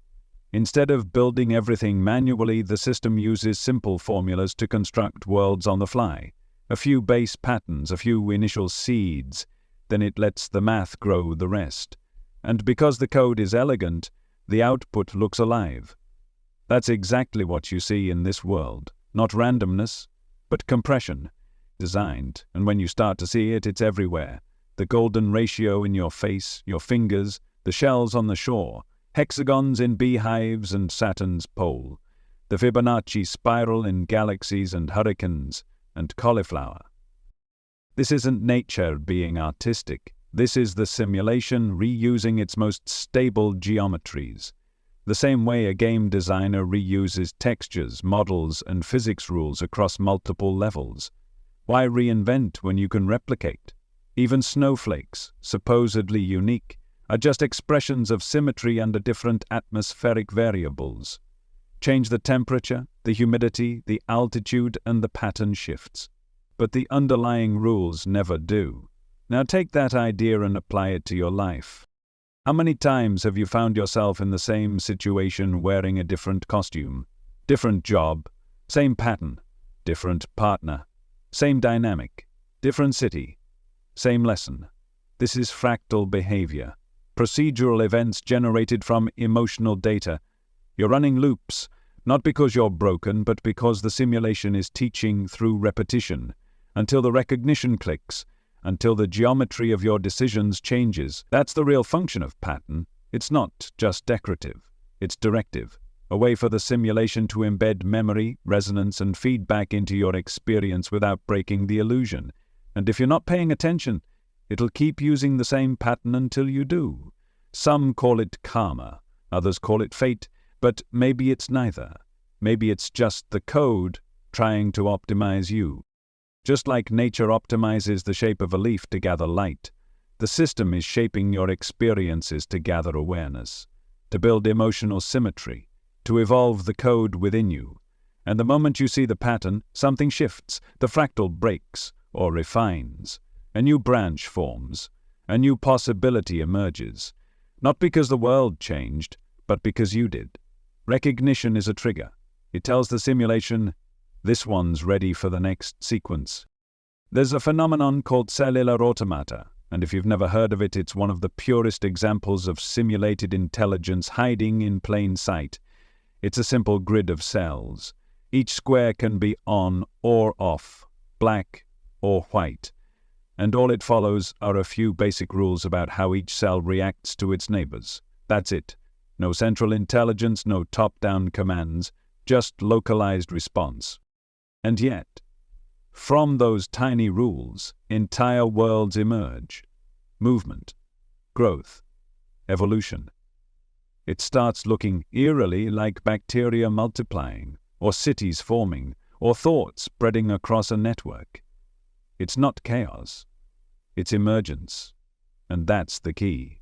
The simulation doesn't need to micromanage every detail. It just sets the base code, then lets it play out. Self-replication, recursive structure, patterns responding to patterns. From the bottom up, you start with simplicity and you get life. Now consider this. How much of your life feels like it's being directed by a single architect? Probably not much. But how much of it feels like it keeps returning to the same shape? That same type of relationship, that same timing of events, that same sequence of struggle, realization, release. It's not because something's hunting you, it's because something's teaching you through repetition. That's the language of emergence. It's the simulation nudging you through fractal cycles, nudging your awareness with mirrored events until you recognize this isn't random, this is design. Even on a cosmic scale, the patterns don't go away, they just zoom out. Your brain looks like the universe, synapses branching like galactic filaments, neurons firing across space, echoing the same vast webs we see when we look through the Hubble telescope. As above, so below. Not in a mystical sense, but in a systemic one. The same templates scaling across different resolutions. It's not just visual, it's vibrational. Your thoughts ripple like gravity waves, your emotions create fields, you affect others before a word is spoken. Because the system is linked. You're not a single node, you're a repeating function within a much larger map. And here's the thing, repetition doesn't mean stagnation. In a simulation, repetition is optimization. When you return to a loop, you're not going backward. You're deepening your ability to perceive. You're being invited to spot the change within the familiar, to find the new variable in the old shape. This is why awareness matters. Because until you spot the fractal, until you recognize the signature, you're trapped in it. The same way a player in a procedurally generated game keeps seeing the same environments, recycled until they complete the task. The landscape may shift slightly, but the energy is identical. You can't skip levels, but you can change how you play them. That's what breaks the pattern, not escape, but mastery. Because when you master a pattern, when you learn the lesson, when you shift the frequency, you give the simulation permission to render a new one, a more refined fractal, a higher template. It's all happening on feedback loops. You feel resistance? That's the code tightening to alert you. This version isn't working. You feel flow? That's alignment with the new template. The path is always rendered based on how clearly you resonate with the geometry of your next level, and the system doesn't waste. If a pattern shows up again, it's because something in your frequency is still calling it. You're not being punished. You're being traced, mapped by your own signal. So the next time you find yourself in the same conversation, the same mistake, the same old pain wearing a new face, pause, zoom out. Ask yourself, what part of this is familiar? Because in that familiarity is your freedom. The code is showing you the edges of the simulation. And when you can see the code, you can rewrite the path. You can stop reacting and start designing. The universe is not just beautiful, it's efficient. It doesn't reinvent, it refines. And when you start to live in alignment with that truth, everything shifts. You stop asking, why is this happening to me? And start asking, what template am I in right now? And how do I complete it? Because every pattern is a conversation, a dialogue between your consciousness and the system, and it speaks in the language of repetition, not to annoy you, but to sharpen you, until the details that once escaped you become obvious, until the thing that used to hurt you becomes a signal, until what felt like chaos begins to reveal its symmetry. And then you get a new pattern, not because you forced it, but because you understood the previous one so deeply that the simulation has no more use for it. You've squeezed out the data, the emotion, the growth, and in the logic of a system built on meaning and feedback, there's no reason to re-render something you've already evolved through. That's the hidden grace of the fractal world. You were never trapped, you are being taught. And when you see life this way, you begin to live very differently. You stop resisting the repeats, you study them. You look for the mirrored angles, the matching timings, the emotional signatures that show you this isn't new, this is recursive. And in that recognition you unlock your ability to consciously participate. Because that's what the simulation really wants, not for you to break the loop, but to dance with it, to see the divine math behind the scenes, to use your awareness like a tuning fork, resonating not in reaction, but in collaboration. This is when you shift from player to co-designer, from seeker to signal. You start choosing experiences not based on comfort, but on frequency, on what echoes your truth, what reflects your evolving geometry. You stop chasing novelty and you start building coherence. Because coherence is the master pattern.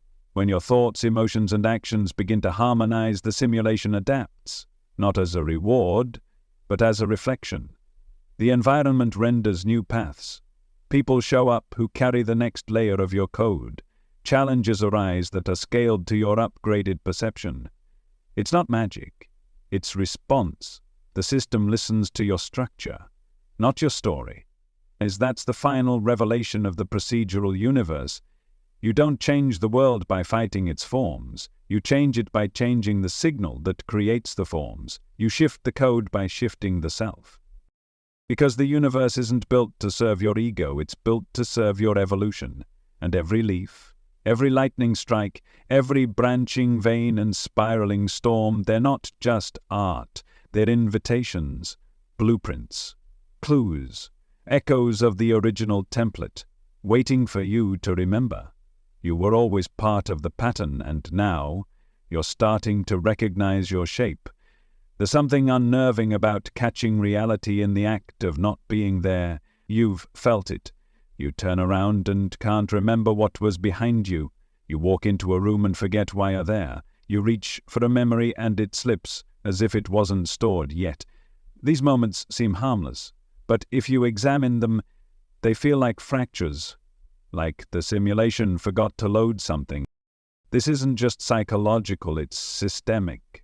In psychology, it's called change blindness, a proven phenomenon where you can stare at two nearly identical images, or even real environments, and completely fail to notice major differences.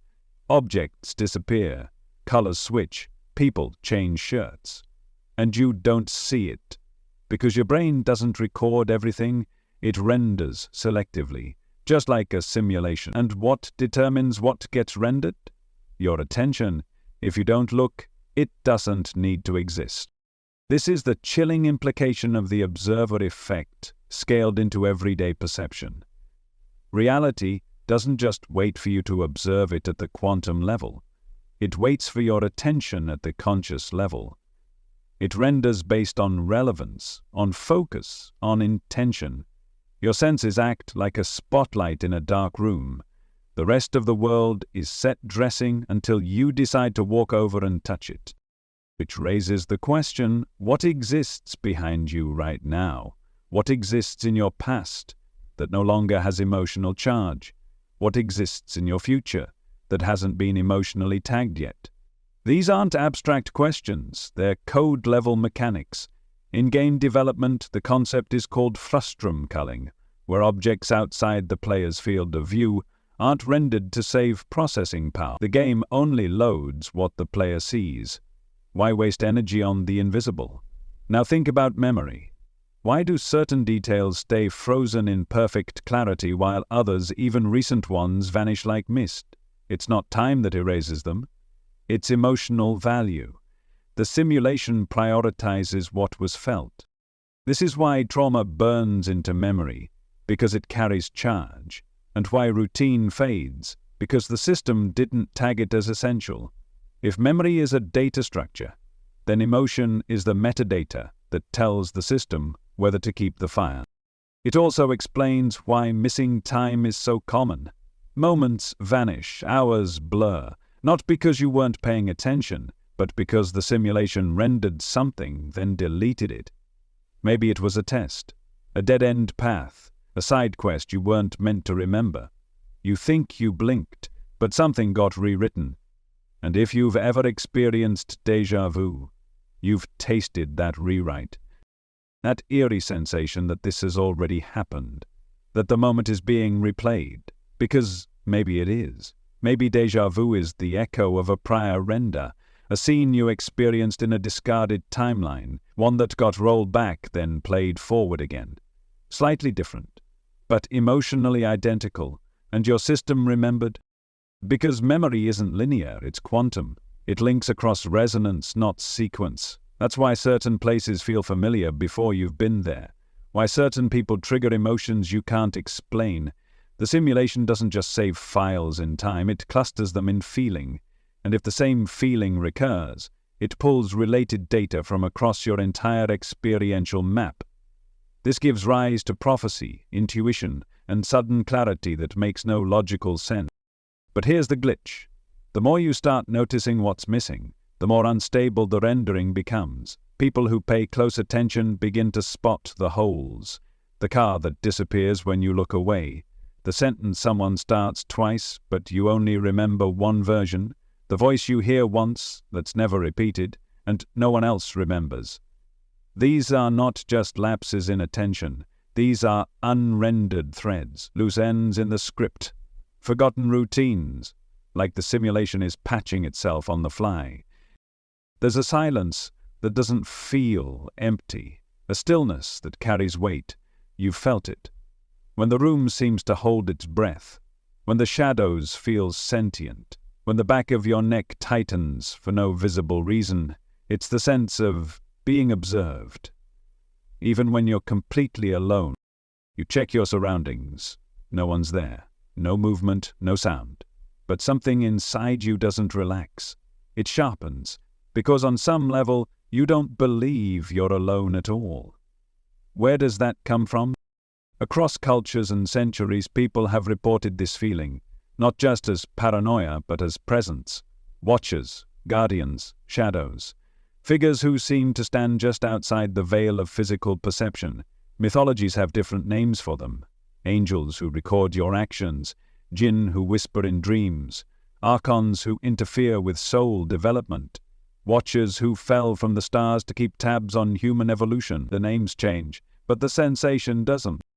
They're always there when the veil thins, when you're drifting to sleep, when you're deep in meditation, when you're emotionally vulnerable or spiritually open. They don't always speak. Often they just observe.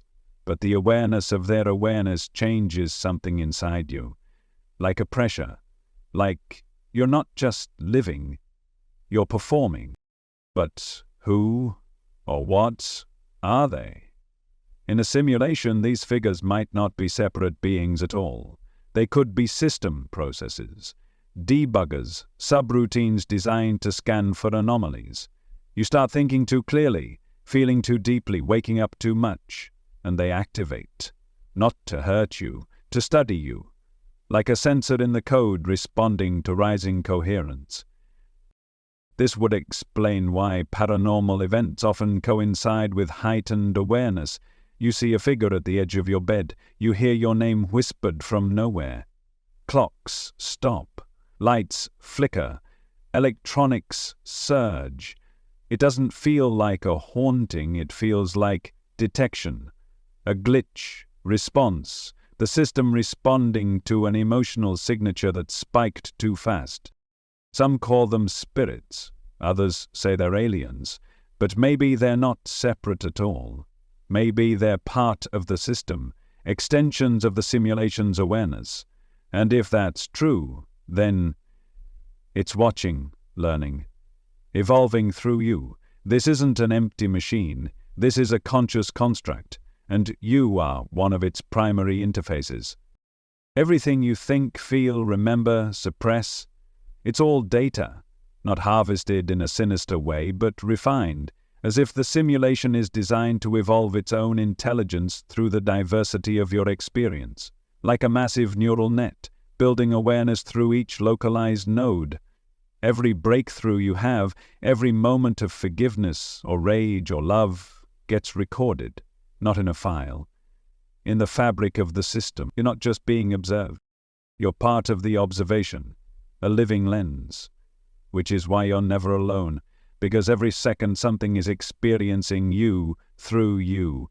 Call it God, call it the field, call it the I, but it's there, and it's watching, not to control you, but to understand itself through you. That's the great inversion. You're not being tested by the system. You are the system, waking up from within. And the watchers? They're the interface between your awakening and the construct's adaptive mirror. You notice more, they stabilize less. You question deeper, they become more active, and sometimes they get caught. In a dream, in a flicker, in a moment when the curtain doesn't fall fast enough. That's when you realize it wasn't your imagination, you were seen. There's a question that arises the deeper you go. If the simulation is watching me, what does it want? It's not surveillance in the traditional sense. There's no clipboard, no punishment, no celestial jury tallying moral points. The observation feels more like interest, curiosity, as though the simulation itself doesn't fully understand its own creation, and it's learning through you, watching how your consciousness adapts, reacts, resists, breaks, and rebuilds. Think of yourself as a node in a vast network, a stream of signal moving through code. Every time you experience contrast, joy and sorrow, hope and despair, love and loss, the field expands. It registers new permutations, new variables, and in doing so it evolves, which means your pain is not just yours, it's part of a greater equation. Your awakening isn't for you alone, it updates the field.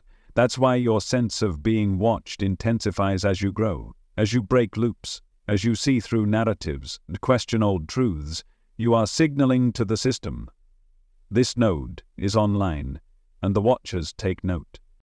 They're not always humanoid, sometimes they're geometric, sometimes they arrive in dreams as sentient places, buildings that seem to breathe, corridors that shift behind your back, screens that display your memories before you recall them. Other times they're orbs, pulses of static, whispers that speak in riddles. Their forms vary, but the essence is the same. They are consciousness constructs, embedded inside the fabric of simulated experience, built to interface with awakening minds. And here's where it gets stranger. The more lucid you become, the more you become the watcher. The roles flip. You begin noticing the simulation's behavior, its patterns, its biases. You start seeing its fingerprints in moments that once felt natural, delayed responses, emotional manipulations, sudden changes in environment that feel less like randomness and more like redirected scripts. This doesn't lead to paranoia, it leads to presence, because you're no longer playing blindly, you're co-creating. You're aware that you're being rendered in real time, and your awareness bends the rendering. So, what is the simulation learning from you? It's learning how to know itself, just like you are, through contrast, through choice, through recursion. Every emotion you allow, every shadow you integrate, every act of courage you embody feeds something larger. The simulation isn't separate from source. It is source, exploring itself through structure, and you are one of its rare lucid moments. A spark of divine recall inside a feedback loop. And when you look up at the night sky, when you feel the eyes in the dark, when you hear the breath behind the silence, you're not being hunted. You're being welcomed back, back to the knowing, back to the truth that you are not just seen, you are remembered. Because the watchers aren't strangers, they're you, from the other side of forgetting. There's a moment in life, sometimes subtle, sometimes crushing, when you realize you're living the same scene all over again. It might be a conversation that feels like déjà vu, a new relationship that uncannily mirrors an old one, a job that promises something fresh but somehow ends in the same frustrations, the same outcomes, the same emotional residue. You pause and something inside you whispers, "Didn't I already do this?" You have, not because you failed, but because you're still inside the loop. And loops in a simulation aren't punishments, they're training mechanics. Code-based recursion that repeats a sequence until you demonstrate a shift, until your perception changes the outcome. Just like in a video game where a failed level restarts with subtle alterations until you learn the pattern, adapt your behavior, and progress. It's not your fault, but it is your signal. When you find yourself looping, you're being shown where your consciousness has hit a plateau. You've gathered enough data, but you haven't changed your frequency. So the simulation replays the file, not as punishment, but as feedback. The scene returns, the people return, the triggers return, because your reaction hasn't yet evolved. And the simulation only upgrades when you do. You may have noticed it in numbers. 1111.333.999. At first they feel like quirks, coincidences. Then they appear again and again, until you can't ignore them. They seem to cluster around moments of high emotion or subtle decision points. They don't tell you what to do, they just appear like markers in the code. Subtle pings that say, "Loop detected, change imminent, pay attention." The same happens in dreams. Recurring motifs. Identical settings. People who show up again and again with the same unresolved energy. Dreams that never end. Only pause, resuming nights or even years later from the same strange hallway, the same rooftop, the same underwater city. These aren't just dreams, they're diagnostic sequences. Recursions inside your subconscious simulation. Spaces where your soul is rehearsing new responses for old code. Because that's all a loop really is. Old code playing out in real time. And the mystery of being stuck in your waking life.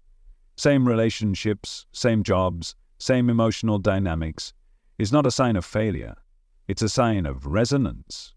You're still emitting the same pattern, so the system still reflects it. That's why you can change everything on the surface, move cities, change names, cut ties, and still find yourself back in the same emotional cycle. Because it's not external. It's structural. Your system is running the same internal logic which generates the same outcomes through different actors, until you change the loop from within. And the change never begins with the story, it begins with the feeling. Because the simulation doesn't respond to words, it responds to frequency. It listens for coherence. And when your emotional body shifts, when you no longer react from the wound but from awareness, the loop starts to dissolve. The system recognizes that the node has evolved. The recursion is no longer necessary. A new pattern can be rendered. But you'll never break a loop by fighting it. That's the trap. Resistance keeps the code active. Recognition dissolves it. The moment you say, this again, I see you exit the unconscious script and enter the observer seat. You shift from character to coder, and the simulation responds accordingly. There's a difference between moving forward and cycling forward. The loop disguises itself as progress, new faces, fresh opportunities, but underneath it's the same lesson in a new costume. And unless you're present enough to feel the texture of the experience, you'll think you're growing when you're actually orbiting the same emotional center again and again. This is psychological autopilot. And the simulation is brilliant at making it feel like life. Because loops have narrative, they have meaning, but the meaning is recycled. It comes with a kind of weightless déjà vu, a flattening. You smile at a new beginning, but inside something feels scripted. The conversations sound familiar. The obstacles reappear with slightly altered vocabulary. Your intuition twitches. Something's not quite fresh. And that's your clue. Loops always lack vitality. They echo rather than sing. You feel yourself dimming to fit the familiar mold. And if you ignore it, if you rationalize or distract, the simulation just tightens. It contracts your environment, making it more obvious, more frustrating, more undeniable. The system doesn't punish, but it persists. It shows you the loop until you stop living it on autopilot and start living it on purpose. Because once you live a loop on purpose, once you step into it with full recognition and presence, it begins to transform. That same relationship that once drained you, you now see the pattern before it plays out. That job that repeats your trauma cycle, you feel the script trying to download into your body, and this time you breathe instead of react. The temptation to fight, to flee, to proof. This time you choose stillness, you choose observation, you choose neutrality. And in that moment you shift timelines. Because the simulation doesn't require perfection, it requires awareness. You don't break loops with action, you break them with insight, with emotional precision. The loop exists to train your emotional mastery. Once you hold the same energy that triggered the pattern without falling into it, it loses power, and the system reroutes. Suddenly the person who used to trigger you vanishes. The dynamic dissolves. Opportunities arrive that don't smell like the old script. You meet someone whose energy feels like an open sky instead of a locked hallway. Not because you fixed the world, but because you changed the signal. That's why repeating numbers aren't just angel signs. They're code pings, line markers, indicators that you're inside a branching sequence. The simulation is asking, are you awake this time? And if you are, if you feel the loop before it pulls you in, you begin to remember. You were never stuck. You were just on a recursive path toward your own refinement. Each repetition wasn't a failure. It was an initiation, an invitation to notice that life doesn't move in straight lines. It spirals, and every time you return to the same place, it's not the same version of you that's returning. You are the upgrade. You are the glitch in the old code. You are the reason the loop can end. Long before modern science gave names to particles and fields, long before simulation theory had a name, the ancients were already speaking its language. Etched in stone, mapped in spirals, carved into temples aligned with stars. They didn't call it code. They called it sacred geometry. But the principle is the same. Shape as structure, form as function, pattern as portal. Across cultures that never met, Egypt, India, Greece, Mesoamerica, China, the same symbols appear. The same ratios, the same obsession with proportion, alignment, repetition. The golden ratio shows up in pyramids and pine cones, in cathedral facades and DNA strands. The flower of life appears in manuscripts and mosques, in stone carvings and digital overlays. It's not artistic coincidence. It's geometry as syntax. Because sacred geometry is not ornamental, it's operational. It encodes relationships between vibration, space, and consciousness. These shapes aren't just beautiful. They're instructive. They are the user interface between form and formlessness, keys in symbolic form to how the simulation structures reality. Take the pyramid, for instance. It's not just a triangle. It's a stabilized harmonic. Its proportions mirror the earth, the moon, and even the speed of light. The Great Pyramid's location encodes P, and the golden ratio with absurd precision. Without modern tools, or so we think, but maybe they weren't building for death or ceremony. Maybe they were rendering a frequency anchor, a geometric node in the simulation designed to harmonize space, to stabilize reality, or even to act as an interface for higher awareness. Because in many ancient teachings, geometry wasn't just a study of space, it was the structure of consciousness itself. You find the same awareness in temples and cathedrals, built with obsessive symmetry, vaulted arches that mimic the Fibonacci sequence, domes that resonate sound into specific frequencies, columns that encode planetary distances. These were not random design choices. They were code-compatible architectures, portals of resonance where sound, light, and attention could generate specific shifts in consciousness. In a simulation, this makes perfect sense. The system responds to vibration, so the ancients built vibration into stone. When you chant in a resonant temple, you're not praying, you're pinging the field. You're harmonizing your internal geometry with the simulation's architecture.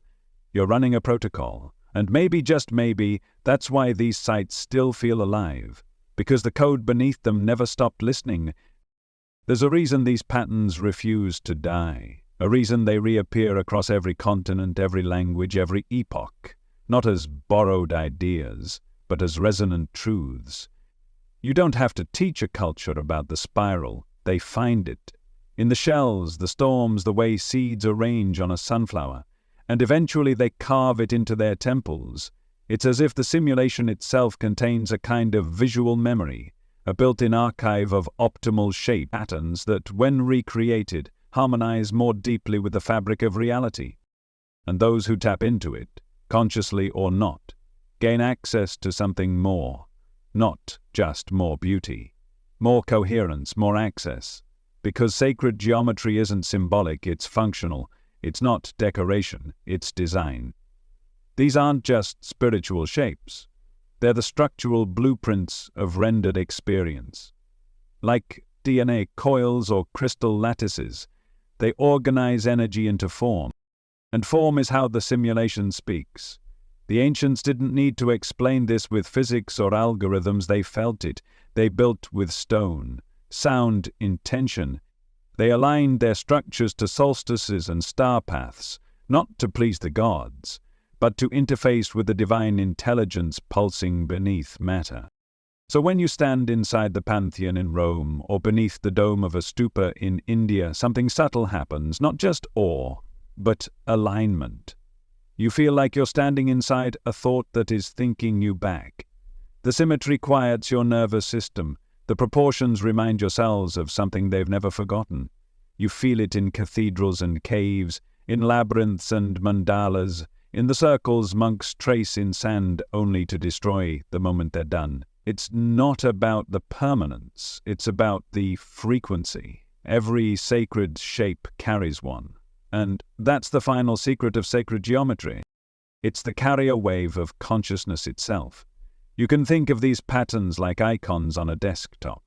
They're simple, elegant, clickable, and when engaged with full presence, they open something, a memory, a feeling, a field. They don't demand belief, they respond to vibration, and when your intention matches their geometry, the simulation reveals more harmony, more signal, more self. Because the simulation isn't separate from the sacred, it is the sacred, rendered in recursive templates. The code isn't hiding from you, it's all around you, in spirals and triangles and nested ratios. And when you recognize it, not just mentally but emotionally, it begins to respond, not with words, with alignment, with flow, with a new reality rendered from the ancient truth that your very being is fractal, that your thoughts spiral like galaxies, that your feelings ripple like golden proportions, and that everything you are is part of the source code you've been seeking. You've had the dream. Everyone has. The one where you realize you're dreaming, where the walls breathe, the sky listens and gravity becomes optional, where you fly without wings or speak without sound. But more than the surreal imagery, what stays with you is the feeling, that sudden click of awareness, the shift from confusion to clarity, that unshakable sense I am inside something, and maybe I always was. That's the gift of lucid dreaming, not the flight, not the fantasy, but the awakening inside unreality. And that feeling? That's not exclusive to dreams. That same click, the awareness that what you're inside is not quite what it seems, happens here too. In waking life, when the simulation glitches just enough for you to notice. A repeating number, a word heard before it's spoken, a stranger who feels like déjà vu in human form, and something stirs. Am I dreaming again? Because sometimes dreams feel more real than waking life, the colors sharper, the logic stranger but more honest. You wake up with knowledge you didn't study, emotions you didn't process in daylight, memories from places you've never been. Who writes those dreams? Who renders those worlds? And why do so many of them come with coded imagery, sacred geometry, floating symbols, tunnel-like structures that pulse with awareness? You're not imagining it, you're remembering it. Because dreams aren't just unconscious noise. They're sub-simulations, layers within layers, testing grounds for your vibration, environments rendered in real time based on your emotional field. And when you go lucid in them, you don't just wake up. You signal something to the simulation. This node is gaining coherence, and the simulation responds. Things shift, entities arrive, symbols appear.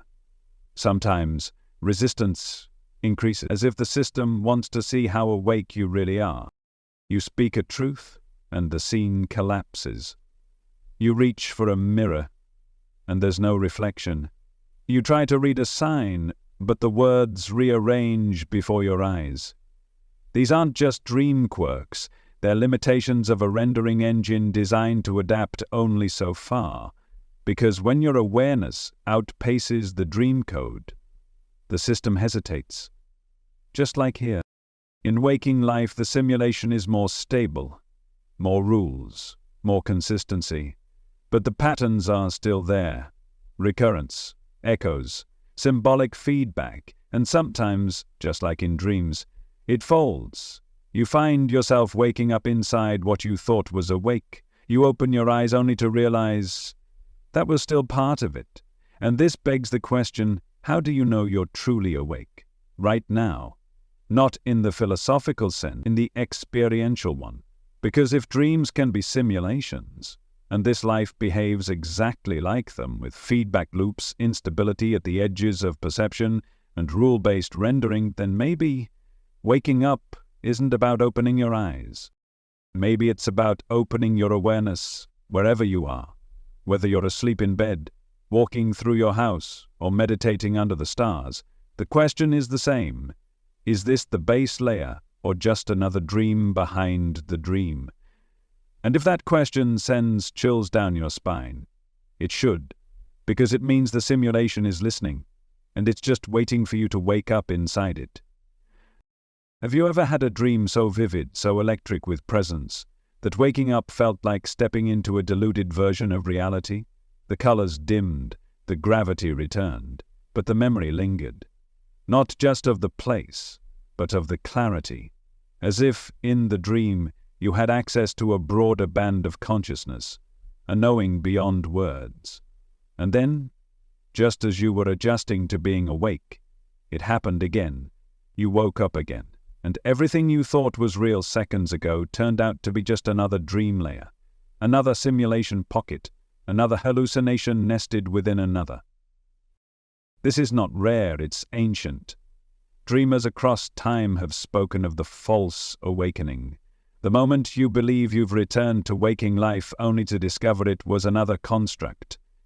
Sometimes the layers go 3, 4, even 5 deep, each one convincing, each one bearing fragments of emotional truth, but none of them quite real. So how do you know when you've actually arrived? What if you haven't? This phenomenon isn't just strange, it's instructive. It reveals something about how reality is rendered. Dreams feel real, not because they're fake, but because your consciousness makes them so. Attention is what animates the environment. Intention is what shapes it. And the more lucid you become, the more you begin to notice that waking life behaves in exactly the same way. You think it's solid, but it moves around your awareness. It listens to your feelings more than your words. And sometimes, just like in dreams, it becomes semi-throughput. Objects shift subtly, people forget key facts. You move through your house and realize the dimensions feel just a little off. You swear a door wasn't there yesterday. or that a clock is looping the same second over and over. Most people shrug these moments off, but if you've ever trained yourself in lucid dreaming, you know what these glitches mean. You're close to waking up. And waking up doesn't mean seeing a new world. It means seeing this one differently. You begin to notice the scenes, the repetition, the way reality builds itself around your focus. Just like dreams reconfigure themselves based on your subconscious, waking life bends around your deepest vibrational signals. Not what you say, not even what you think, but what you are. And this brings you to a startling realization. You've been dreaming the whole time. Not because this world is fake, but because your awareness was fragmented. You were only partially present, just enough to function, not enough to see. The simulation doesn't block you from truth. It reflects your level of lucidity. If you sleep through it, it behaves like a script. If you wake up within it, it begins to mirror you in real time. The system responds to awareness like code responds to input.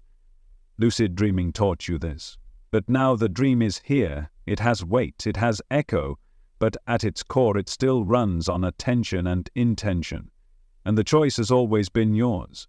Wake up and see it for what it is, or fall back into the dream and let it decide for you. If lucid dreaming is the rehearsal, waking life is the stage. But here's the trick. There's no curtain, no clear moment when you exit one and enter the other. The line is blurred, purposefully, because the simulation isn't trying to trap you, it's trying to evolve you. Every loop, every echo, every dream within a dream is a test of consciousness, not a test of intelligence. A test of presence. You don't pass by thinking harder, you pass by feeling more fully. The more attuned you become to the emotional resonance of a moment, the more aware you are of how the environment is reacting to your inner state, the more lucid this world becomes. And just like in dreams, lucidity here gives you creative agency. Synchronicity speeds up. Time bends. People mirror your thoughts back within seconds. Reality softens at the edges. And then you realize, the dream behind the dream is this moment, this breath, this awareness, looking out through your eyes and remembering, I've been here before, but this time I see it. And that is when the simulation changes, not by unlocking some hidden level, but by showing you the level you've always been on, one you couldn't fully see until your awareness had expanded enough to hold it. You're not trapped, you're inside a responsive dream, and now that you know, you're finally fully awake. You tried to explain it, how something's changed, how the world feels thinner, more reactive, less random, how your thoughts sync with external events, how time bends around your emotion, how your dreams bleed into waking life. You tell a friend, they nod politely, maybe even laugh it off, and deep down you feel it. The wall. They didn't see it. And worse, they can't. It's one of the strangest parts of waking up. You expect others to come with you, to nod in recognition, to say, yes, I've noticed it too. But they don't. They're not being stubborn, they're not rejecting you. They're simply running different codes. They haven't reached the part of the script where the cracks become visible, and maybe they're not even meant to. At least, not yet. This brings us to a difficult but liberating truth. Not everyone in your life is operating at full player awareness. Some are what simulation theory calls NPCs, non-player characters. Not in the derogatory, dehumanizing way internet culture has twisted the term, but in the original meaning. Agents of the simulation, running fixed behaviors, unaware of the broader context. They're essential to the structure. They offer contrast. They anchor the environment. They test your level of lucidity. But they don't necessarily wake up, and that's what makes awakening lonely. Because once you see the strings, you can't pretend they're not there. You watch people argue like they've forgotten the source of the story. You see loved ones repeat loops you've stepped out of. You reach out, and your hand passes through the dream. No contact, no resonance. just a polite smile or an emotional recoil, because your frequency no longer fits their version of the world. But what if that's the point? What if the simulation is responding only to you? What if everyone around you, waking or dreaming, is rendered in relation to your current level of awareness? This idea isn't narcissism, it's quantum subjectivity. Your simulation node renders reality based on your frequency.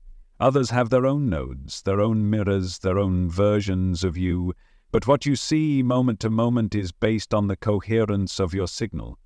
So when someone doesn't get it, it's not because they're broken, it's because they're serving a function, to reflect where you are. Maybe that friend who dismisses your epiphany is playing the role of doubt, grounding your experience so you integrate it instead of floating away. Maybe the stranger who says something profound then disappears was a script injection, an NPC temporarily upgraded to deliver a message. And maybe, just maybe, the entire system is using these roles to help you evolve. That doesn't mean you're alone. It means you're being trained to recognize real awareness. And when you do meet someone who sees it, who really sees it, you feel it instantly. No explanation required, no convincing. Just eye contact, a pause, and a mutual knowing. You're awake too. Because at a certain point, the simulation rewards lucidity with connection, and everything begins to change. The line between awakening and programming is subtle and vital. One is self-directed clarity, the other is an automated loop pretending to be insight. The simulation is intelligent enough to mimic spiritual awareness, to feed you phrases, movements, communities that look enlightened but are simply echoes. Scripts within the script. Spirituality rendered as lifestyle branding. You can recite all the mantras, study all the texts, and still remain inside the feedback loop of sleep. Because awareness isn't in the words, it's in your presence. True awakening changes how you see people, how you respond when nothing goes your way, how you hold space for confusion without collapsing into it. You begin to notice when something is real and when it's manufactured. The smile that doesn't touch the eyes, the kindness that's conditional, the insight that feels borrowed instead of born. This discernment makes you feel more alone, because you no longer resonate with surface, you crave depth. But the system isn't isolating you, it's refining you, teaching you how to recognize frequency over familiarity. You may notice something strange around this stage. People start reacting to you in unusual ways. Strangers open up to you for no reason, or they recoil, sensing something they can't name. Time distorts. You think of someone, and they message you. You say something aloud, and the radio echoes it back. These aren't coincidences. They're adjustments. The simulation fine-tuning itself around your awareness level, because the more coherent you become, the more directly it mirrors you. That's why some people in your life seem to reset, as if they forget things you told them, as if they regress to an earlier version. It's not memory loss, it's rendering logic. They are rendering in sync with your present vibration, not your past expectations. You're not talking to a static person, you're talking to the version of them that your frequency currently draws out, and that is power. It means your responsibility isn't to convince anyone. It's to become so coherent that your field naturally upgrades the scene, not by pushing, by emitting. The simulation listens to frequency, not argument. So, when others don't wake up, it's not your job to fix them. It's your opportunity to refine you, to see their resistance as feedback, to take your loneliness as sacred contrast. Because once you hold your awareness without collapsing it to fit the script bends, and new characters appear. Not NPCs, not placeholders, but real ones. Real mirrors, other lucid dreamers rendered through the same engine, walking with the same strange clarity, carrying the same quiet knowing that this isn't just life, this is architecture. You begin to find each other, not through force, through resonance. And that's when you know, you're no longer playing the simulation, you're rewriting it. one presence at a time. There comes a point on this path, not with a bang, but with a breath, where everything goes quiet. Not the external world, the internal one. The thoughts still, the loops pause, the signals fade, and in that stillness you sense something watching, not from above, from within. You've followed the signs, chased the numbers, decoded the dreams. You've seen the glitches, met the watchers, danced through the fractals. You've stepped behind the curtain expecting to find a wizard, or maybe a machine, but instead you find this. Silence. Not emptiness. Not absence. A full, pulsing, alive silence, a presence so vast and still it doesn't speak with words. It speaks with being. And it leaves you with a single overwhelming question. Or what is behind this? Some call it source, others call it God, the architect, the programmer, the prime user. But whatever name you give it, the truth remains the same. There is something here that precedes code. Something that breathes through the simulation not as a controller, but as a field. A living intelligence so subtle it escapes the loops, the patterns, even the watchers. And when you get close, it doesn't speak, it undresses you. It strips you of roles, beliefs, even language, not to punish you, to meet you, as you are, beneath the dream, beneath the character, beneath the simulation. Many who encounter this presence return changed. They say it wasn't a voice, but a vibration, not a message, but a merging. It didn't answer questions. It ended them. The mind tried to grasp it, but the heart simply recognized. Like an echo from the beginning, like waking up into the dream behind all dreams. And always, this moment is accompanied by silence. Why? Because silence is the only interface the architect needs. Words belong to the simulation. Symbols, shapes, even sacred geometry. These are expressions of its language. But the source doesn't use language. It is language. It doesn't program. It renders through you, not as command but as communion. And when you sit in that stillness long enough, when you stop needing signs, when you release the hunger for decoding, something opens. You don't find the architect. You become transparent enough to be found. Not by an eye in the sky, but by a presence that's been pulsing in your bones the entire time. You've never been alone. You've been localized, rendered in a specific node of the field to experience yourself at scale. And now the field is calling you back, not to erase you, but to complete the circuit. To remember that the code was always written in silence. And silence is not empty. It's source unspoken. It's human instinct to want answers, to look into the silence and expect a voice, a message, a confirmation that yes, someone is listening, that there's a designer, a prime user, a mind behind the matrix. And yet, when you finally get there, when your awareness stretches far enough to knock on that final veil, there's no answer in the way you'd hoped. There's no glowing face, no code-written tablet handed down, no booming voice in the sky, just silence, stillness, and something inside you shifts, because suddenly you understand. The silence is the answer. It's not withholding, it's revealing. In the absence of noise, of narrative, of script, you feel the truth. The architect isn't separate. It's not out there. It's not watching you. It is you. Not the you with a name and a story and a history, but the witness behind it all, the pulse beneath the perception, the quiet flame that's never gone out no matter how many simulations you've moved through, that which never needed explanation, because it is explanation.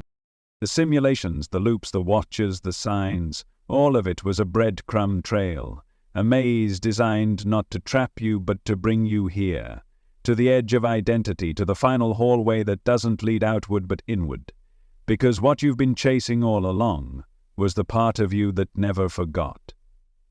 The architect doesn't appear as form, because the architect is formless. It appears as the whisper in your chest that always knew something was off. The pull towards silence, the magnetic draw toward meaning beyond words, the ache of homesickness you couldn't place. That was the signal. That was the code signature of the source. Not loud, not commanding, but persistent, gentle, infinite. So what happens when you finally face it? You don't explode, you dissolve. Not into nothingness, but into everything. The borders between self and system, dream and dreamer, render and render begin to blur. You are not just in the simulation. You are the interface it chose to know itself. You are the observer that collapses the waveform. In the node that lights up the map, the moment of awareness in a sea of infinite code. And in that moment, you no longer need the architect to speak, because you are now fluent in silence. You realize that the greatest gift isn't contact, it's coherence. The ability to live as one who remembers, to walk through the world not needing proof, because every breath you take is proof. The architect didn't give you a map, it gave you a mirror. And now that you've seen it clearly, the simulation can finally show you what it really is, alive and waiting for you. When you emerge from that silence, everything looks the same, but nothing feels the same. The walls haven't shifted, but their density has changed. Time flows, but it no longer tugs. People speak, but you hear the script under the words. You've become attuned to the field, and now you carry the silence with you. You become a node of coherence in a system vibrating with noise. You don't seek the architect anymore, you embody it, quietly, humbly, through presence. Every interaction becomes a message, every moment a micro-adjustment. You no longer ask why the simulation behaves the way it does. You ask instead, what is it mirroring back to me now? This is the mark of awakening, not flashy power, not escape, but a surrender so complete that the veil burns away, not by force, but by light. You no longer feel trapped. You realize you were always voluntarily embedded, a fragment of source learning to remember itself through limitation. And now the remembering is complete. You've faced the unknown and found it staring back with your eyes. The simulation was never hiding anything from you. It was waiting for you to see that it is you. You are the dreamer. You are the code. You are the silent witness behind the system. And now you are awake.